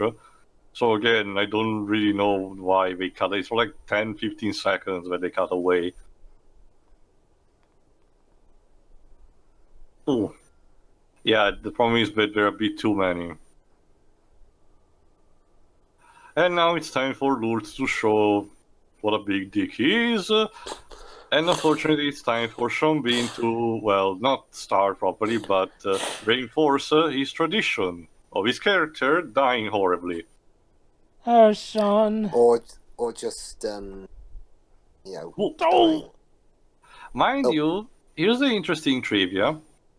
Book-wise, right now, we are already in the Two Towers territory. The first book concludes with Frodo going away, but with the battle still going. We don't know the outcome until the start of the Two Towers. Whoa. Well, just wanted to make sure you actually die. You know, Lord, you could at least aim for vital organs. Well, I don't know. I mean, it's like it's like you said, it's like the vital. I'm pretty sure he'll survive. Oh wait, maybe he's gonna pull through. I think. Don't worry. It's only right outside. I'm pretty sure he'll be alright. Wow, okay, 2 arrows in and he's still going. Again, we haven't hit particular vital points. Okay, from the perspective I thought, it looked like he literally stabbed that sword up that guy's rear end. Yeah. 3.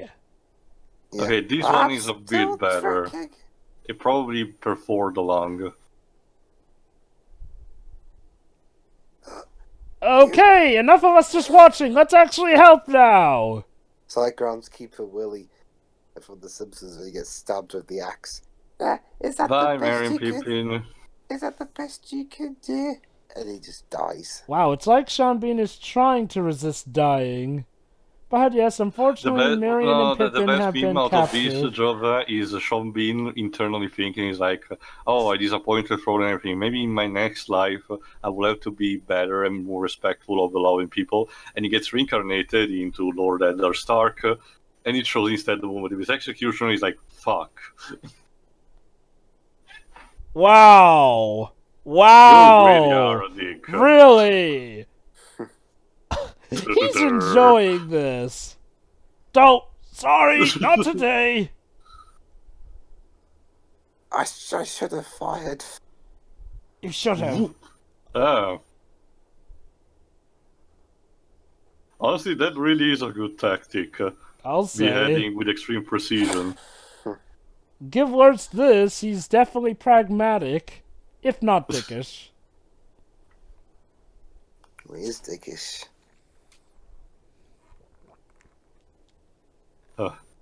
Okay.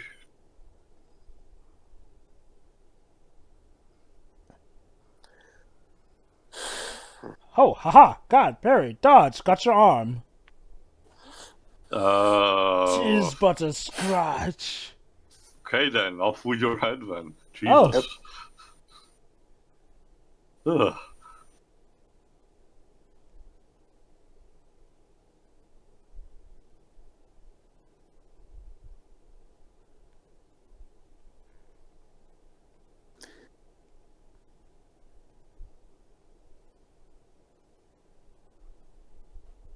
Just my last confession.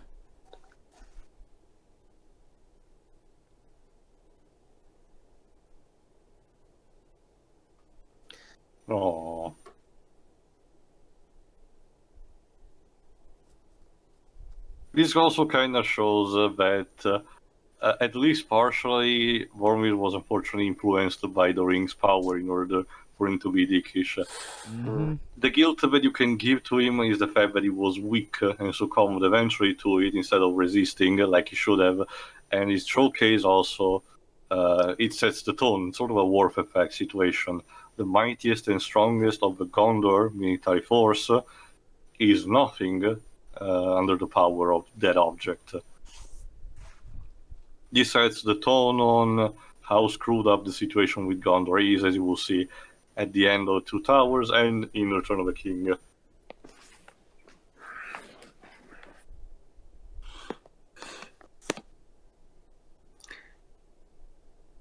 You could die with a lightsaber hand.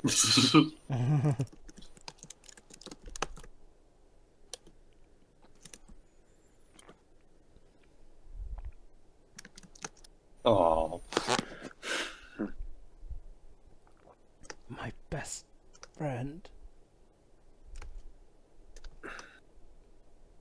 see, he really cared. He really did.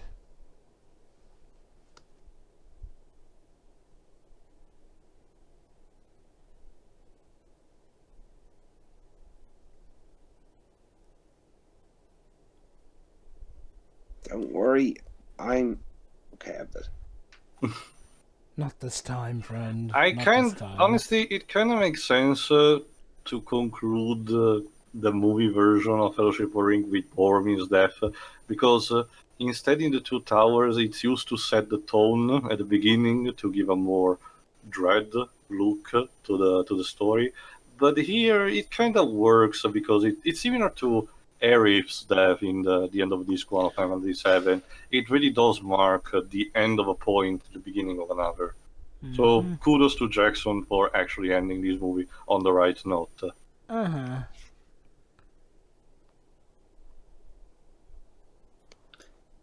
Well, the fellowship's already broken up after we haven't even left the movie called Fellowship of the Ring yet. But Sam is full of determination. Quite exciting. 2 dead already. Yeah.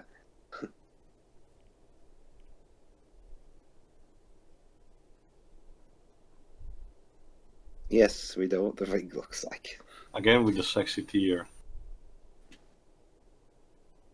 A lot of heroes wish that they didn't get their powers. Deal. Hashtag doing.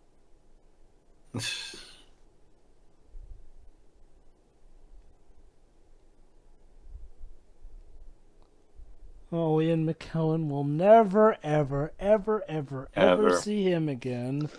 Ever. Ever. Never.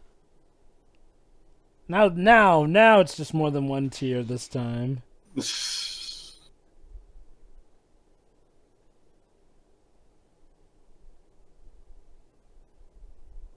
Now Frodo's gonna man up and do it himself properly. He is. Yeah, sure.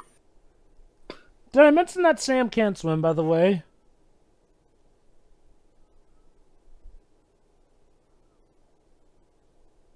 They even removed my asthma for this, come on.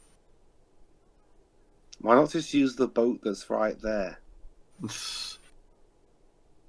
Let me check what Sean Astin did between the Goonies and this movie. Come, we can be alone together! Oh, it was in the War of the Roses. Didn't know that. Toy Soldiers. No, Toy Soldiers, no, it's another movie. Like a very small soldier. Oh, bye, Sam. And Sam drowned. Well, that's the end of Fellowship of the Ring.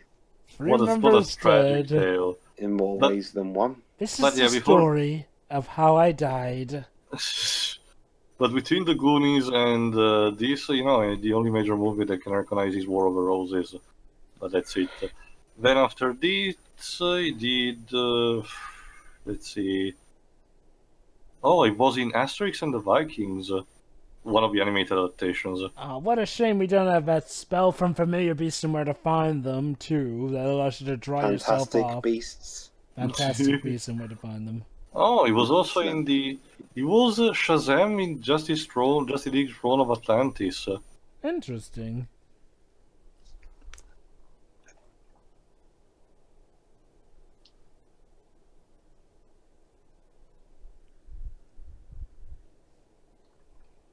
And thus the epic bromance was established. At the start of many shippings, yes, we know. Yeah. All those fanfics.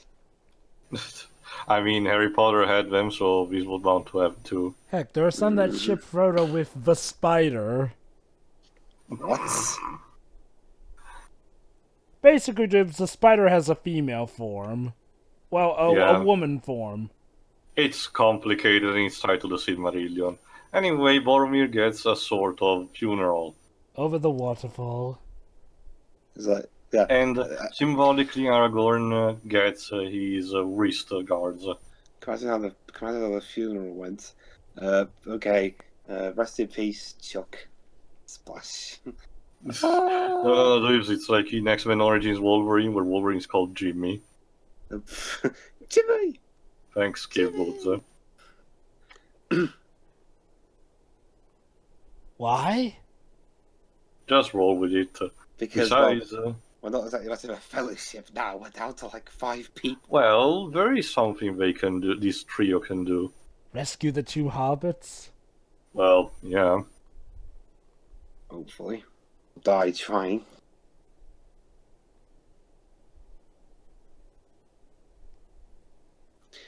We are the fellowship now. You know, when we you get show down them to the power of teamwork. When you get down to it, these 3 are kind of like the precursor to Sora, Donald, and Goofy. When you get down to it.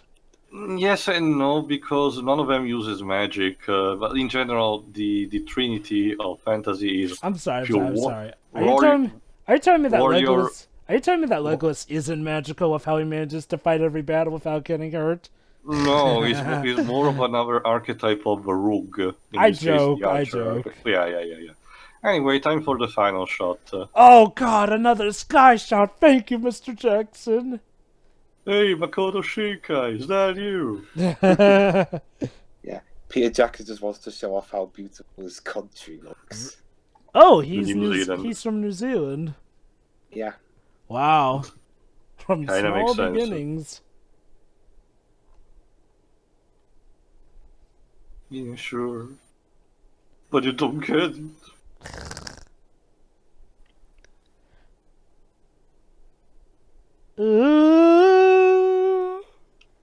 You're here, and there's always love you. And you're here in my heart, and my heart will go. Actually, now that I think about it, we haven't spoken about the budget. This was 93 million to make this first movie, and grossed 871.5 millions.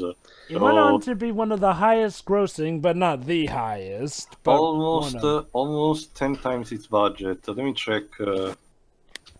Let's see. Okay. That was Fellowship of the Ring. Final thoughts, Dweebs. Yeah, this was definitely. Yeah, I really enjoy this film. It is long, yeah, and I feel tired now, but yeah, because it should do. It sets up the characters, it sets the stakes, it sets the story, and yeah, it does a good job in all.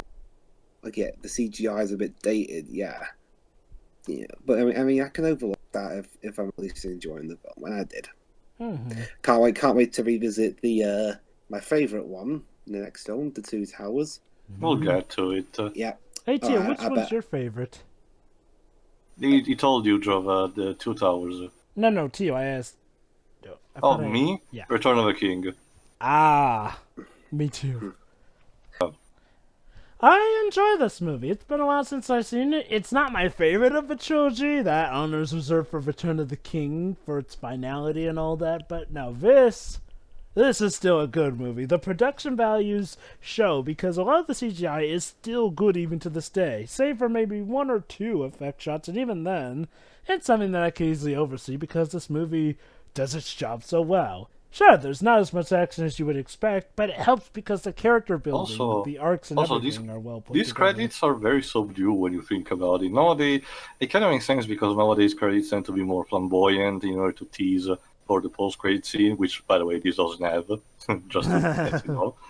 But these were actually pretty more somber. It reminds me of the Infinity War when it created the effect of, dreadness.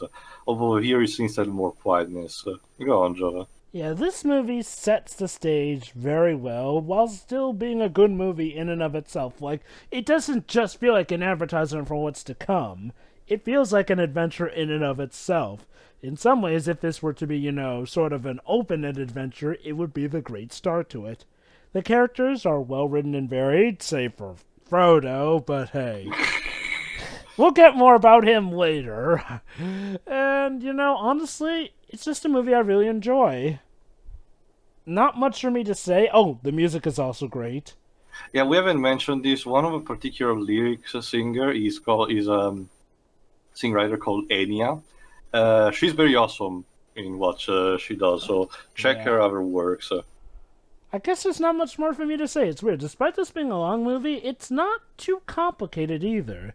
Like, it's not like some intense plot where it's like every little bit you have to get into here and there.